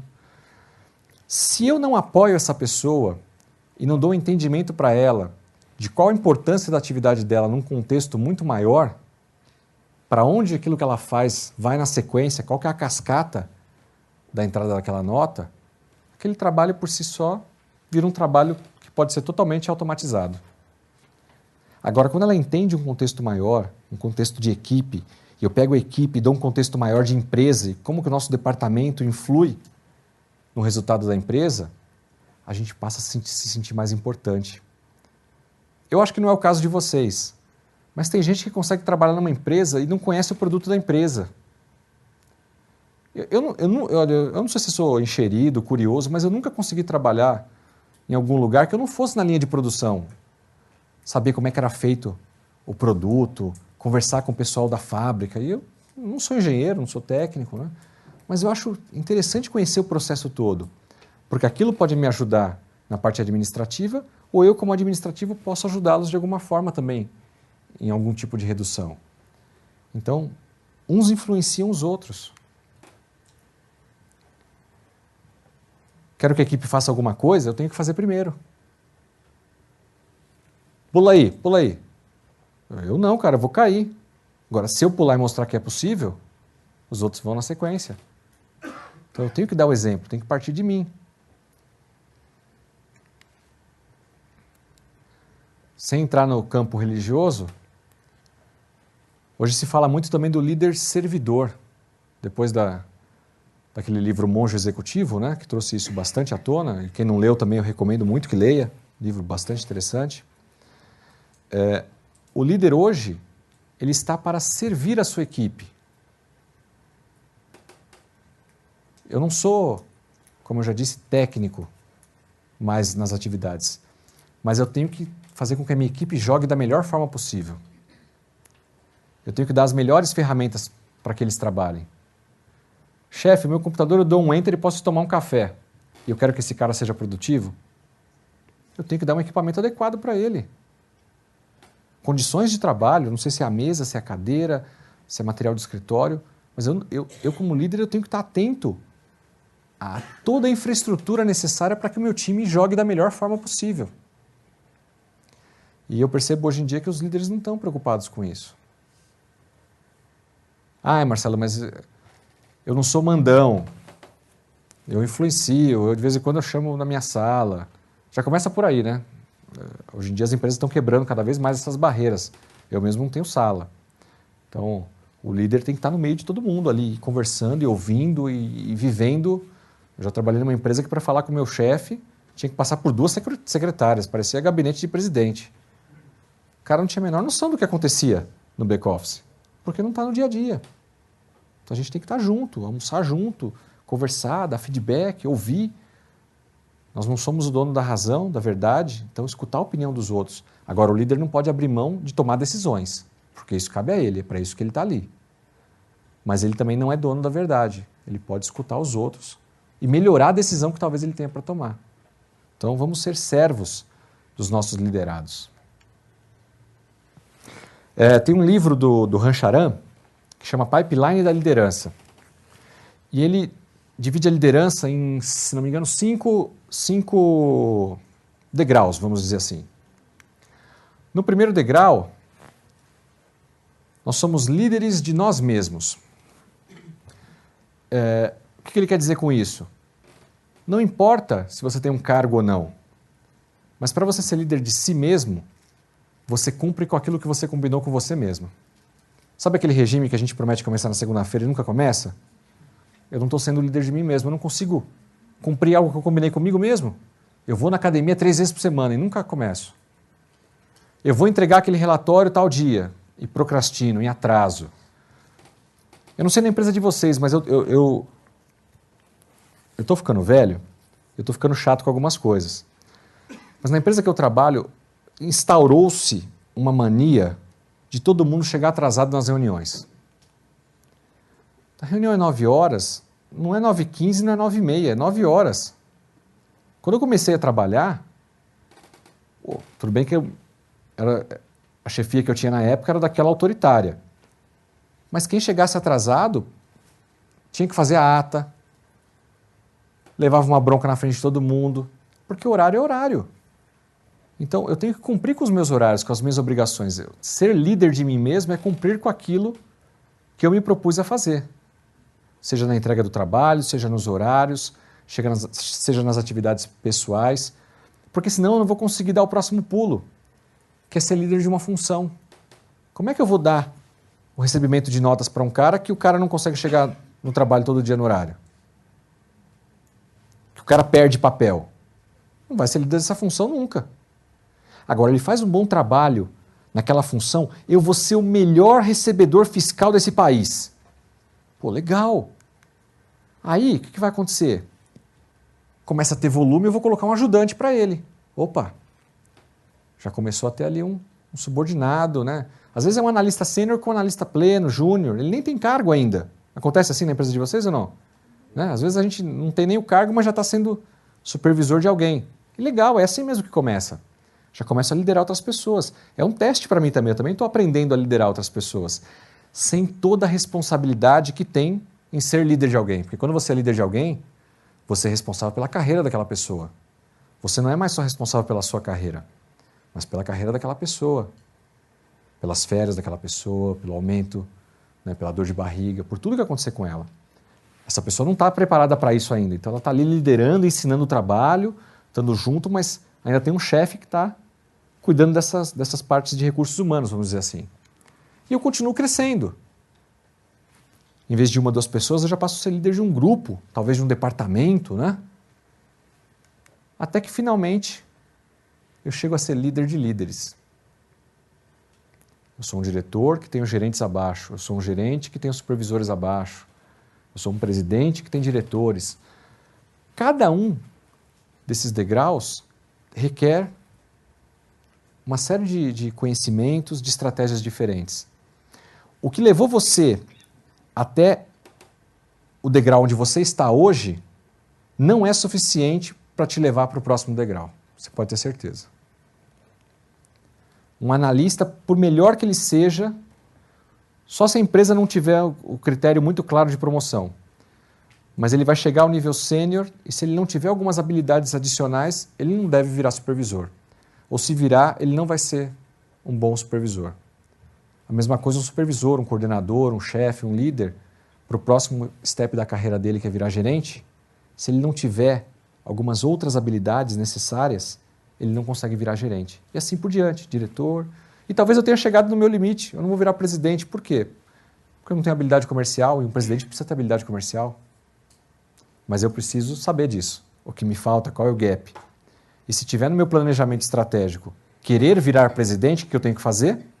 Sei onde estou, sei o que falta, sei aonde eu quero chegar. Traço um objetivo e vou atrás de cumprir esse gap. O que é? Um curso? É sentar com a área de comercial? É ir visitar clientes? Eu não sei.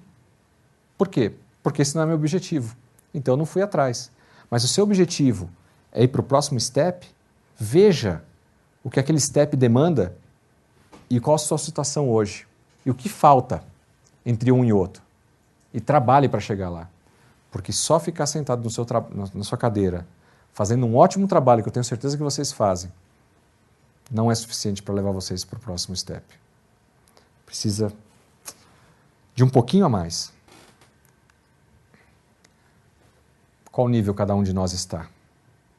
Eu sou líder de mim mesmo? Será que eu já sou líder de outros, mas não estou nem liderando a mim mesmo ainda? Acontece isso também, né?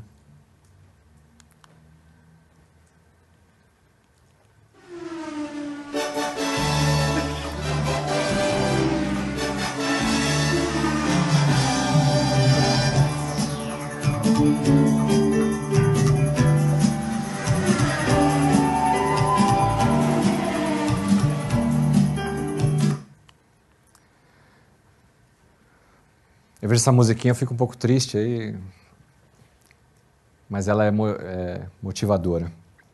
Eu lembro os domingos, meu avô, meu pai, eu e meu irmão. Acordava às vezes de madrugada para ver um cara pilotar um carro de Fórmula 1 na chuva. É gostar muito do negócio, né? Acordar de madrugada para ver um negócio desse. Mas era um cara que nos inspirava. Liderar é isso. Eu nunca tive acesso a ele, mas ele me inspirava. Ele fazia coisas que eu talvez quisesse fazer. Então, nós temos duas coisas a fazer. Nós temos que buscar alguém para nos inspirar. Então, se você tem alguém que é o seu modelo, talvez tenha sido seu pai, sua mãe, seu avô, sua avó, um tio, um colega de trabalho, um ex-chefe, eu não sei. Mas tem alguém que seja o seu modelo, alguém em quem você se inspira.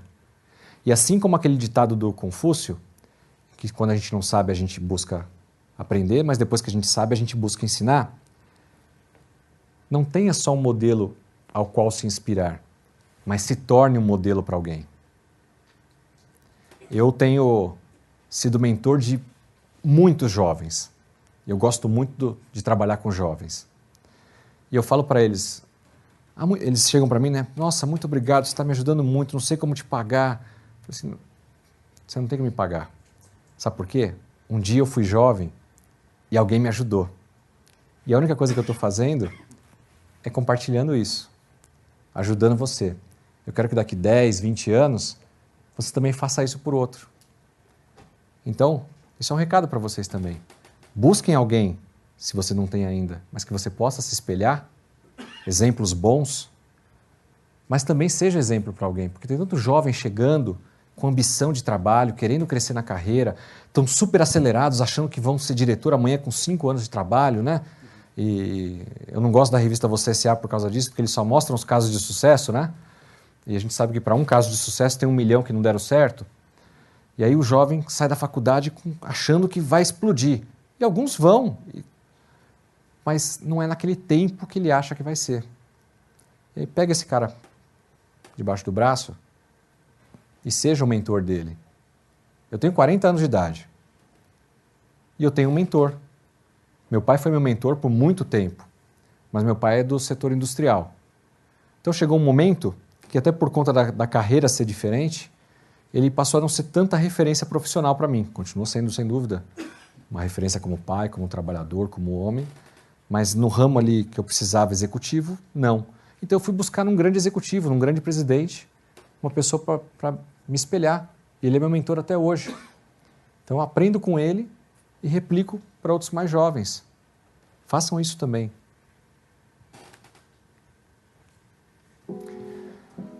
Para a gente concluir essa etapa e recapitulando os 5 pilares.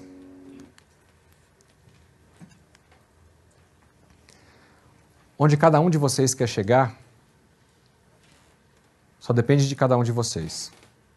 Se a meta de vocês for rasa, vocês vão chegar até o raso. Se vocês quiserem cavar mais profundo, com disciplina, com determinação, com foco, vocês vão chegar lá. Esses são 5 pilares. Conhecimento, continue estudando, continue lendo, buscando formação, saibam mostrar isso para o mercado, seja na aparência de vocês, seja na forma que vocês tratam as pessoas, na forma que vocês se expõem, na forma como vocês divulgam os trabalhos que vocês realizam. Tenham cada vez mais relacionamento, não só com pessoas do seu departamento, ampliem isso para as demais áreas da empresa, para concorrentes, para clientes, para fornecedores, com profissionais do mercado. Participem de grupos dentro do seu ramo de atuação, para trocar figurinha, trocar informação, isso é muito importante. Cuidado com a inteligência emocional. Você conhece a você mesmo.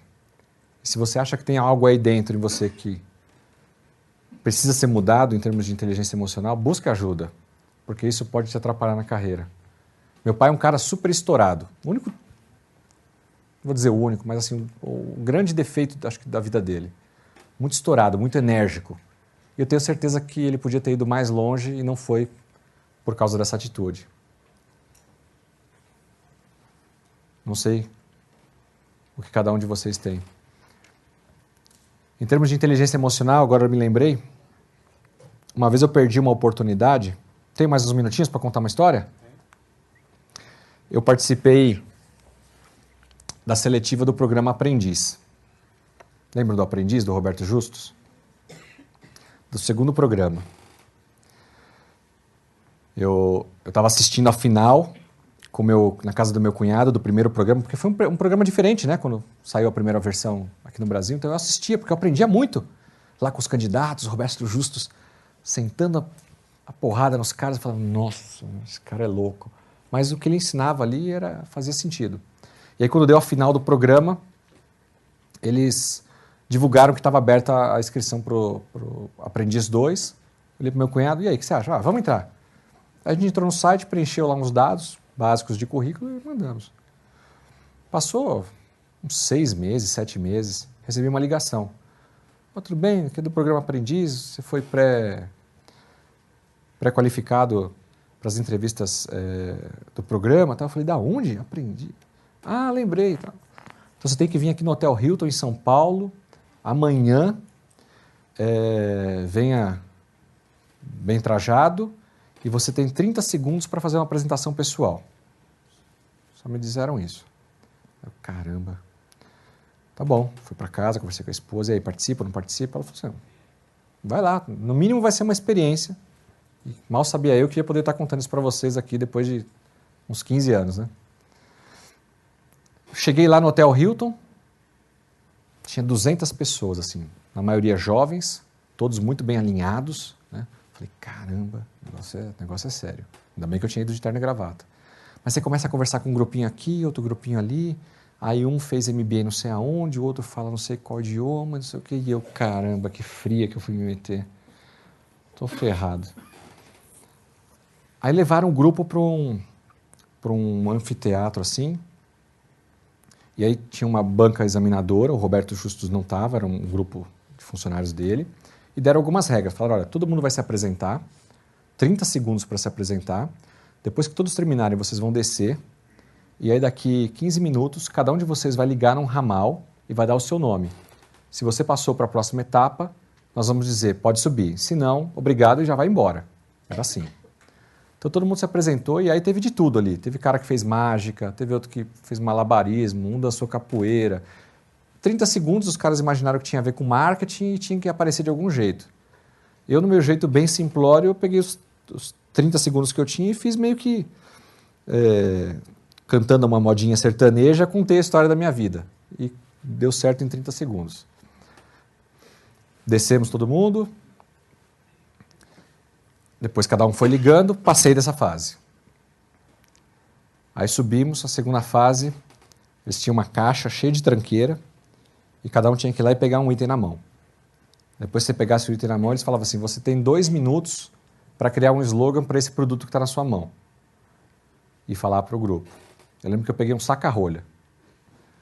Caramba, o que eu vou falar para esse saca-rolha, né? Mas saca-rolha tem a ver com vinho, vinho tem a ver com romantismo, não é isso? Namoro, tal. Então eu fui por essa linha e passei nessa fase também. Quando chegou na terceira fase, dos 200 só tinham restado 38 candidatos. E toda hora eu ligando para minha esposa, né? Olha, passei mais uma. Achando que ia dar certo para entrar. Na terceira fase, o grupo se reuniu e eles falaram assim, eu quero que você diga um defeito seu. Puxa vida, um defeito. E tem muito esse tipo de pergunta em entrevista, quem já participou de entrevista de emprego. Fala um defeito seu. E pensei, um falou lá de não gostava de acordar cedo, o outro não suportava que gritassem com ele, enfim. E eu falei algo que era real naquele momento para mim, porque eu tinha acabado de virar supervisor. E eu falei assim, eu tenho dificuldade de falar não. Foi o suficiente para eu ser eliminado do programa. Então eu contei toda essa história para vocês, porque isso tem a ver com inteligência emocional. Nós temos que ter a capacidade de falar não. Nem sempre, nem tudo na vida é sim. O que a gente não pode é ser agressivo, mas falar não com amor, falar não com respeito pelo outro, é uma forma correta. E nem tudo pode ser sim. Eu não posso aceitar, porque senão eu sou um líder fraco. E vou me sujeitar a situações que não são as melhores para mim, às vezes para o grupo, às vezes para a empresa. Então eu tenho que saber falar não. Isso ficou fixado na minha cabeça. Nem estava no meu script para falar isso aqui para vocês. O que aconteceu lá atrás. Mas eu fui penalizado por um não. E aquilo serviu para mim. Porque hoje eu falo, acho que muito mais não do que sim. A pessoa, para me convencer de um sim, tem que estar embasada. Porque senão eu falo assim, não, ainda não. A ideia pode ser boa, mas me traz mais detalhes, porque desse jeito eu não posso tomar uma decisão. Isso tem tudo a ver com liderança também. Essa é a fórmula do sucesso. Esses 5 pilares. Esse é meu Facebook, Instagram, YouTube. Marcelo Simonato Palestrante. Quem quiser curtir, comentar, acompanhar os posts que a gente faz lá. Toda semana tem vídeos, tem postagens, podem acompanhar. Eu escrevi um livro recentemente sobre emprego, Emprego 2.0. A ideia desse livro não é ficar rico, mas é ajudar esses 14 milhões, especialmente esses 14 milhões de desempregados, porque grande parte deles está perdida, não sabe nem por onde começar. Um grande grupo que trabalhou 20, 30 anos em empresa e não passou por essa mudança tecnológica, ainda era da época de levar um currículo na portaria da fábrica, isso não existe mais. Então, eu ensino como preparar um currículo, como se preparar para uma entrevista, como negociar uma nova vaga de trabalho, como dar os primeiros passos dentro da empresa, como se manter e como crescer nessa carreira. Então, acho que a gente até vai divulgar um livro desse. Os meus contatos. Muito obrigado pela presença de todos.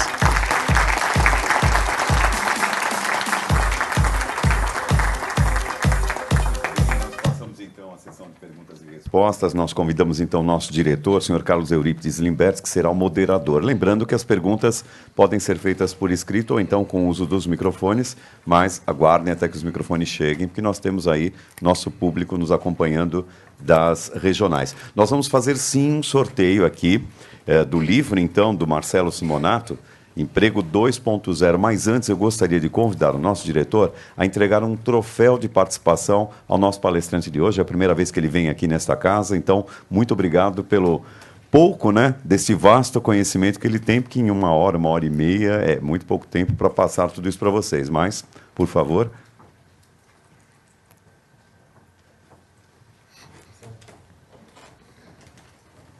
Obrigado.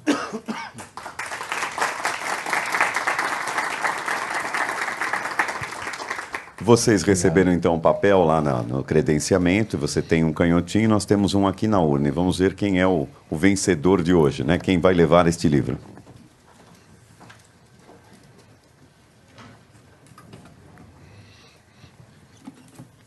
Tem que estar presente, hein? Só vale para quem está conosco até agora. Se for embora, perdeu a oportunidade. 2432, 2432. Parabéns. Vou pedir para o Marcelo, então, fazer a entrega do livro.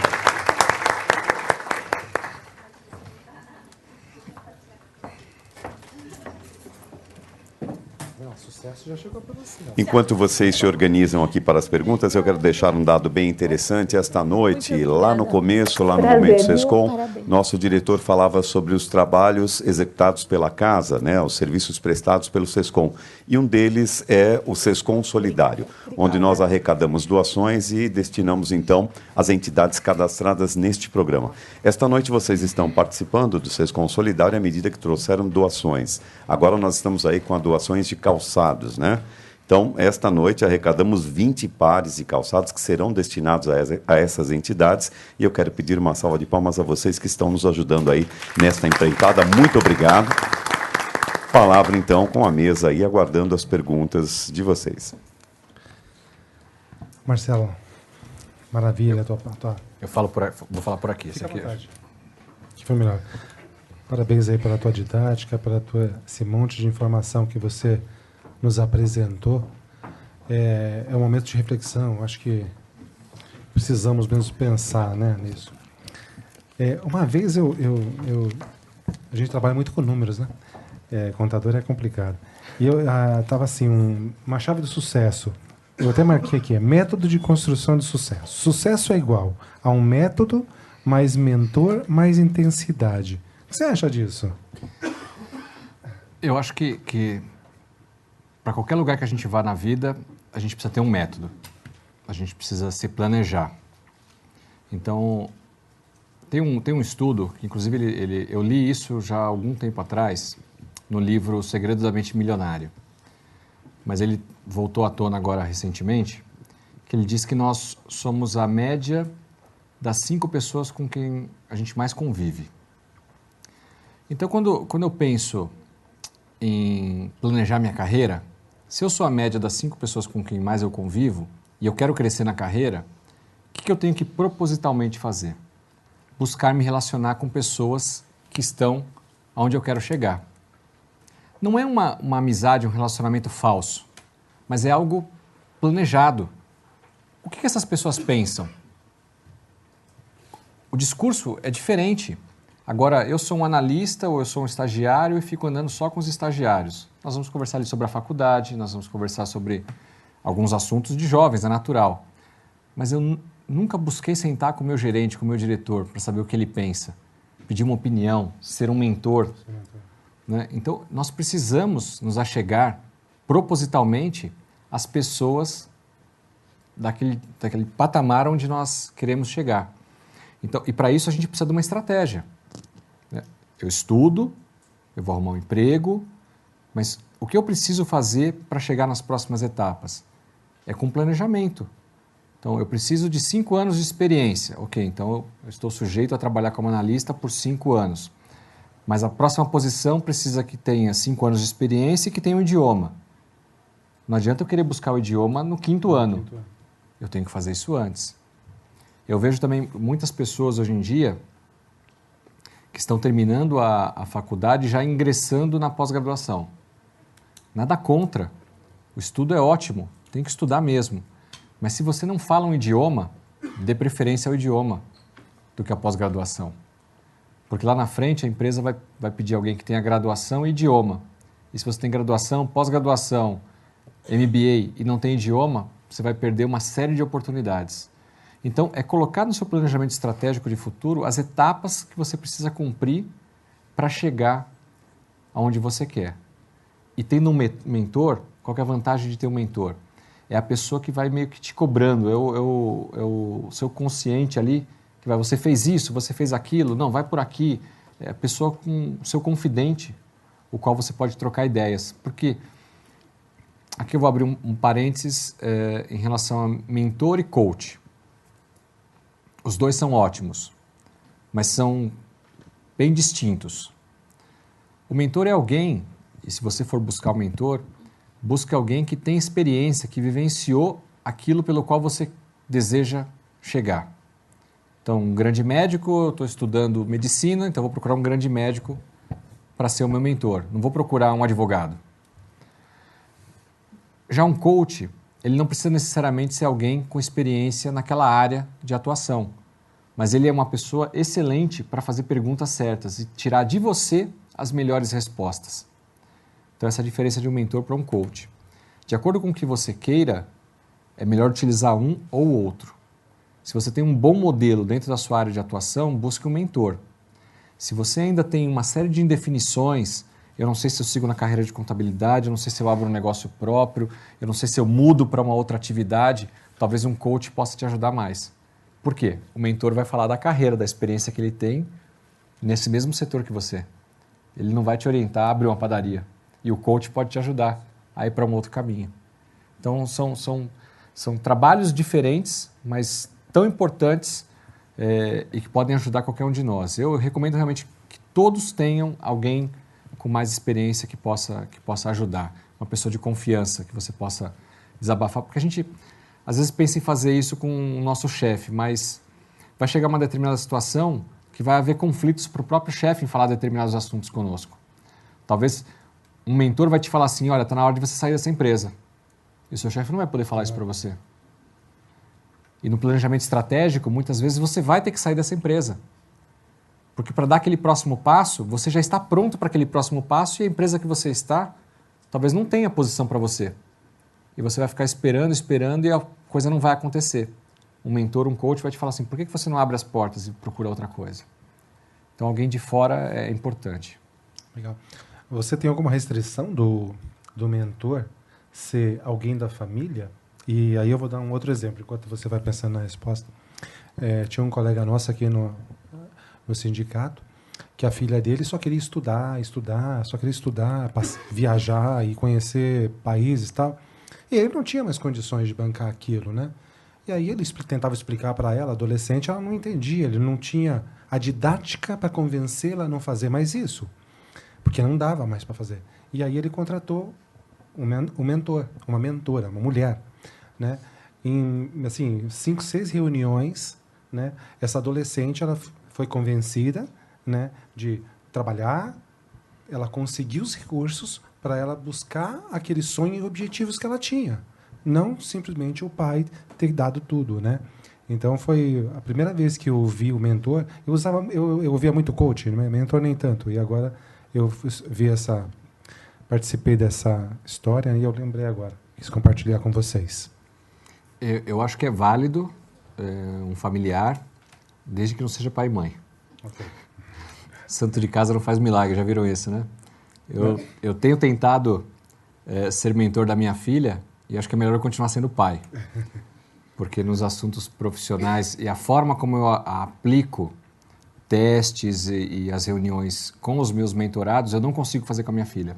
Okay. Então eu prefiro que uma outra pessoa faça e aí ela vai ter uma visão do pai e a visão de alguém externo, que pode ser um tio, pode ser um familiar, mas eu acho que o pai e mãe, nesse sentido profissional, melhor não. Melhor continuarem com o chapéu de pai e mãe. O importante é você conhecer bem o mentor, né? Porque você está... É um processo de confiança. Confiança, né? Você está passando todos os seus medos, receios. Tem pessoas que choram, tem pessoas que vão estar numa indecisão, se casa ou compra uma bicicleta, se divorcia. Acontece de tudo. Vamos lá. Tem uma pergunta aqui da Bruna. Bruna quem? Cadê a Bruna? Você anotou um monte de coisa, eu vi você anotando. Hoje, na empresa que atuo, exerço diversas funções, além do meu cargo. Como, por exemplo, treinar novos colaboradores, auxiliar a equipe e a direção da empresa, trabalhar estes que deveriam muitas vezes ser funções do meu encarregado. Exatos 7 anos busco o crescimento profissional, me inspirando até mesmo neste meu líder. Porém, estou quase acreditando que não é mais nesta empresa que devo me empenhar. Como saber qual dica pode nos dar para sabermos a hora de mudar? Saio da empresa? Esqueceu? Saio da empresa? Obrigado. Você fala para ela. Parabéns pela carreira, parabéns pelo seu desempenho. Você está no caminho... Pela pergunta, né? Você está no caminho certo, no sentido de fazer mais do que o seu cargo originalmente deveria demandar. Isso acontece muito, é muito natural nas empresas, nós desempenharmos mais do que o nosso papel deveria ser. Isso, por um lado, é bom, porque nos garante um diferencial. Muitas vezes a empresa não tem a posição para a qual a gente gostaria. Existe um headcount, existe uma estrutura hierárquica e provavelmente nessa empresa, pelo que você conta aqui, talvez você só seja promovida para o próximo estágio se o seu líder for promovido ou sair da empresa. Não sei se é exatamente o caso, mas em muitas empresas isso é normal, acontece. Dizer para você, pegue sua malinha e vá embora, eu não posso dizer, porque eu estaria sendo negligente com a empresa. Mas eu posso te dizer o que eu fiz em muitos casos. E aí, leia-se para você.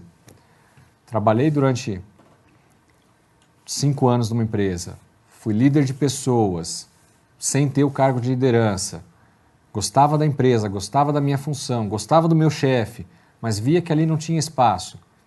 Comecei a olhar mercado. Não saí desesperado para o mercado, nada, porque é o meu ganha-pão, gostava da empresa, mas comecei a olhar o mercado. Até que um dia uma outra oportunidade surgiu. E aí, o que eu fiz? Eu voltei para a empresa e falei, eu me sinto preparado, não sei se a oportunidade vai acontecer aqui, mas o mercado me ofereceu uma posição ao qual eu busco. Não quero sair, eu gosto da empresa, gosto das pessoas. Algumas empresas, talvez nesse momento, consigam adequar de alguma forma uma posição para você. Outras vão dizer, olha, infelizmente não temos realmente a posição, boa sorte, sucesso, e você tem que ter sucesso numa outra empresa. Acontece. Eu acho que assim, nós não nascemos numa empresa e não vamos morrer só nessa empresa, né? Hoje o mercado está cada vez mais dinâmico. A média de trabalho das pessoas hoje nas empresas está de 3 anos. Então está muito acelerado. Aquele negócio de 20 anos, meu pai, 30 anos numa empresa, quase não existe mais. 3 anos é bom? Não, eu também acho que é pouco, porque a gente não fecha alguns ciclos, né? Mas é o que está acontecendo na média. Talvez muito impulsionado pelas áreas de tecnologia, que são trabalhos por projetos. Então, cada 6 meses eles estão mudando de projeto e mudam de empresa. E aí, na média, acaba virando 3 anos. Mas pelo tempo que você tem de casa já, você já pode, talvez, olhar novos horizontes sem nenhum desespero. Porque isso, ainda mais se você gosta do local, né? Agora, tem que entender que às vezes não tem uma posição ali realmente. Legal. Você colocou os 5 pilares, né? Não sei se você compartilha com mais um caminho do sucesso, fazer bem feito e fazer uma vez só. Eu estive numa palestra há 3 semanas atrás e foi muito interessante. O palestrante chegou assim e falou, boa noite. Boa noite, boa noite, boa noite. Parecia que 2, 3 sapinhos, né? Aí ele, eu disse boa noite. Boa noite. Aí ele virou para a plateia e falou assim, por que a gente não faz bem feito da primeira vez? Ok. Interessante. Nós temos esse hábito de sempre deixar alguma coisinha para depois. Eu não sei nem se isso é um mal do ser humano ou do brasileiro. Não consigo dividir. Mas que nós temos isso, temos. Por que a gente já não dá o melhor da primeira vez? A gente sempre deixa uma folguinha, alguma coisa para fazer depois. O ideal é fazer o melhor da primeira vez, lógico. Você já viu vendedores que cumprem a meta do mês e guardam o resto para o mês seguinte? Por que eu não viro um vendedor que vai bater o recorde aquele mês? Não, deixa essa folguinha para o mês que vem, porque vai que eu não vendo no mês que vem, não é assim? Legal. Nós vamos falar um pouquinho de proatividade, né? Eu tinha um funcionário, você pode não acreditar, que ele tinha que fazer um curso no sábado, só tinha no sábado, então eu comprei aquele curso para ele. E aí ele falou para mim assim, eu só vou no curso se você me pagar hora extra para ir no curso. E aí você fala, né? Como fazer? É uma situação complicada. Todos querem crescer na carreira, todos querem ter sucesso, mas nem todo mundo está disposto a pagar o preço. Pagar o preço. E o preço é estudar, o preço é se dedicar, o preço é num fechamento de mês, ter que ficar até mais tarde, né? Eu escrevi um artigo, depois quem procurar no LinkedIn, enfim, nas páginas sociais, sobre o conflito das gerações. E eu falo lá que as novas gerações, e me perdoe se tem jovens aqui, tá? Eu acho que só de vocês estarem aqui, vocês já estão provando o contrário disso, mas é que a grande maioria dos jovens estão indo para o mercado de trabalho achando que aquilo é uma extensão da escola. Então, na escola, como é que é na escola? A aula do professor João, não vou pro bar, não é assim? Eu vou cabular essa, eu vou chegar mais tarde. Entrei na classe, não tá legal, eu saio, não respeito o professor, não tô nem aí. E aí vai pro trabalho com a mesma atitude. Então, imagina. Eu escutei uma história outro dia de um cara que foi contratado, um rapaz. Aí, onde que eu vou sentar? Não, você vai sentar ali naquela mesa. Tá, mas cadê a cadeira? Ah, tá sem cadeira? Faça favor para mim. Vai naquela outra salinha ali, pega uma cadeira. Eu não fui contratado para carregar cadeira. É complicado, né? Assim, talvez seja um exemplo, assim, absurdo, mas retrata o que está acontecendo hoje. A gente quer crescer na carreira, mas a gente não quer doar a nossa parte também para isso. Aí a gente só culpa o empresário, só culpa a política, a crise. É por isso que tem tanta gente desempregada hoje também. Isso faz parte de inteligência emocional. Tem uma música, né? Eu quero ter 1 milhão de amigos. Não sei se vocês já ouviram falar isso, né? Então, no Facebook é fácil você chegar quase perto disso, né? Agora, como você falou, você, para se relacionar, para conseguir um emprego, você tem que ter poucos amigos, mas que sejam realmente, eles conheçam, eles saibam onde você está, o que você está fazendo, sabem as suas conquistas, né? Porque só assim, naquela hora que você falou da indicação, né? Eu sou empresário de contabilidade e é bem isso que ele falou, 63% é indicação. Antes de você ir para o mercado, você chega para um departamento e fala, você tem alguém para me indicar? Tem vagas que não são nem anunciadas. Não são anunciadas. É verdade, não adianta ir na Cato, nada. Né? Então, na questão, rede social é uma coisa e rede, né, networking é uma outra coisa. Né? Com certeza. Primeiro a gente deve separar, em termos das redes sociais, o que é Facebook, Instagram, Twitter e outros que talvez eu não lembre agora, do LinkedIn. O LinkedIn ele foi criado com uma característica mais profissional. Ele está se tornando um pouco de rede social de amigos, mas ele ainda tem um viés muito mais profissional, até porque você preenche um currículo ali, né? As empresas conseguem... Eu quero um analista contábil. Se você tiver lá no seu currículo analista contábil, talvez você apareça no ranking dele. No Facebook a gente não tem esse tipo de coisa. Então, o networking do LinkedIn, desde que você conheça as pessoas e bem aproveitado, ele te ajuda muito. No Facebook, para emprego, talvez não ajude tanto. Pelo contrário, ele possa atrapalhar. Porque aquelas postagens, aquilo que eu disse, como é que eu sou no LinkedIn, um grande profissional, terno e gravata, e aqui o cara com cachaça na mão, né, o bêbado, ou em baile funk, sei lá, estou dando exemplos assim, só para... Então, duas pessoas completamente diferentes, eu tenho que tomar esse devido cuidado. Mas não adianta ter 5 mil, 1 milhão, quantos amigos virtuais se eu não os conheço efetivamente. Uma pessoa que eu só mandei lá um convidar e ela aceitou, não é esse network, essa pessoa dificilmente vai me ajudar com uma vaga, porque como é que eu vou recomendar uma pessoa que eu não conheço? É uma grande responsabilidade. Quem aqui já recomendou alguém para a empresa, sabe? Eu morro de medo de recomendar alguém assim, eu tenho que ter a garantia, porque se a pessoa pisar na bola onde eu recomendei, é a minha cara que, como é que fica? É o seu selo, né, que está lá, quando você indica alguém. Se ela ainda for simplesmente um funcionário mais ou menos, tudo bem, mas e se o problema for desonestidade? Perfeito. Onde que eu fico? Você também compartilha que um diploma hoje, ele só vale... Você tem que comemorar a conquista do diploma, mas ele só vale para o dia. O outro dia ele já não vale mais? Ou nem tanto? É muito forte a sua afirmação. Mas o diploma, até por conta da abertura das universidades e dos cursos, né, a facilidade que se tem hoje para fazer uma faculdade, é algo totalmente obrigatório. Não dá para se imaginar alguém sem faculdade. Mas só ele não basta. Né? E eu não estou dizendo que além da faculdade você precisa ter a pós-graduação, não é isso. Além da faculdade você precisa ter as demais atitudes. A empresa busca alguém que pega aquele conhecimento que aprendeu e coloque em prática, e queira realmente crescer, queira vestir a camisa da empresa, trabalhar e continuar estudando e se aprimorando. Porque eu coloco o diploma debaixo do braço, eu conheço e tá tudo bem, é muito pouco. Tem como administrar, não sei se a gente vai fugir um pouquinho da palestra, tem como administrar o tempo digital?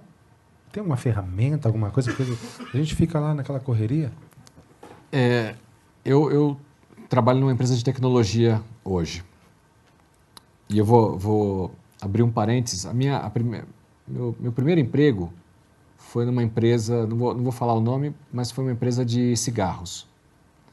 Naquela época podia se fumar dentro dos ambientes fechados ainda. Então você imagina que uma empresa de cigarros não podia proibir os funcionários de fumar durante o expediente, correto? Então o ambiente era todo enfumaçado, todo mundo fumava, tinha bomboniere de cigarros, pegava à vontade, fumava. Hoje eu trabalho numa empresa de tecnologia. Como é que uma empresa de tecnologia vai proibir os funcionários de usar os meios tecnológicos? Então é totalmente aberto, todo mundo pode entrar em rede social a hora que quiser. Pode? Pode, o tempo todo. Eu, inclusive, fico com a minha página do LinkedIn aberta. Era uma pergunta que eu ia te fazer aqui. Mas foi um choque quando eu cheguei nessa empresa, porque é uma empresa de tecnologia. As empresas anteriores, que eram todas indústrias, não era permitido. Então, durante o expediente de trabalho, você não podia usar a rede social. Os computadores da empresa tinham bloqueios para não acessar determinadas páginas, porque nós entendíamos que isso atrapalhava a produtividade e atrapalha mesmo. Só que aí você proíbe ele de usar o computador, ele vai no smartphone dele. Como é que você evita isso, né? Então, eu pedia para cada um dos supervisores, gerentes, que controlasse a sua equipe. Eu não ia ficar vigiando toda uma empresa, né? Mas nada impede de você pegar seu celular e usar responder uma mensagem, alguma coisa. Eu não vejo problema nisso. O duro é se você tem uma atividade para fazer e você está o tempo todo só com o celular.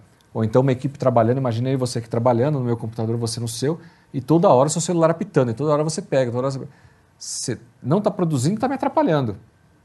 Então, acho que tudo que é em excesso, né, faz mal, tem que saber dosar, tem que usar de inteligência para isso, e cabe a nós, líderes, também, quando necessário, chegar... Coloca no Vibracol aí, deixa eu para a hora do almoço. Se for urgente, pede para ligar aqui na empresa, mas agora não é o momento, a gente precisa fazer atividade. Depois que eu entrei nessa empresa de tecnologia, e como ela não chega a ser um Facebook, um Google, mas é uma empresa bastante aberta em termos de horário de trabalho, então cada um entra e sai a hora que quiser. Você pode trabalhar em casa, home office, e você pode estar na rede social o tempo todo. Mas por que nós entendemos que isso não é um problema hoje, trabalhando lá? Porque o que importa é o dever cumprido. É isso aí. Então, eu tenho um relatório para entregar, eu tenho uma atividade para fazer, aquilo é importante. Se eu consigo fazer aquilo de madrugada, de noite, se eu vou trocar o meu horário de... Não importa o meio, o importante é entregar o resultado. Perfeito. Vamos para a última pergunta. Ninguém mais quer fazer pergunta? Vamos para a última, então. Eu sempre ouvi de algumas pessoas dizer o seguinte: quando você vai tomar uma decisão, você se pergunta, faz sentido? Se a tua resposta for afirmativa, você toma a decisão e faz o que você tem que fazer. O que você acha dessa afirmação? Ou dessa indagação que você se faz para tomar uma decisão, para fazer alguma coisa? Existem algumas decisões na vida que são muito importantes e impactam a nossa vida toda, né? Qual profissão eu quero ter no futuro, com quem eu quero me casar e o que eu vou fazer depois dessa vida aqui. Então, são decisões importantes que a gente tem que tomar na vida. Mas existem outras tantas decisões, como comprar uma casa, como trocar de emprego, que são também bastante importantes. E o que eu costumo utilizar, o critério que eu costumo utilizar é o seguinte: nunca tomar uma decisão no impulso. E na dúvida eu paro. Não, mas você vai perder a oportunidade, então eu prefiro perder. Porque na dúvida eu não faço algo. Eu sempre quando eu estou na dúvida, e eu faço isso com a minha equipe, eu faço isso com a minha esposa, eu recuo e procuro conversar com alguém. Às vezes a pessoa não tem nem experiência ou a resposta, mas só o fato de eu verbalizar aquilo para alguém, eu mesmo encontro a resposta. Esse é o fundamento do coach, inclusive. Uhum.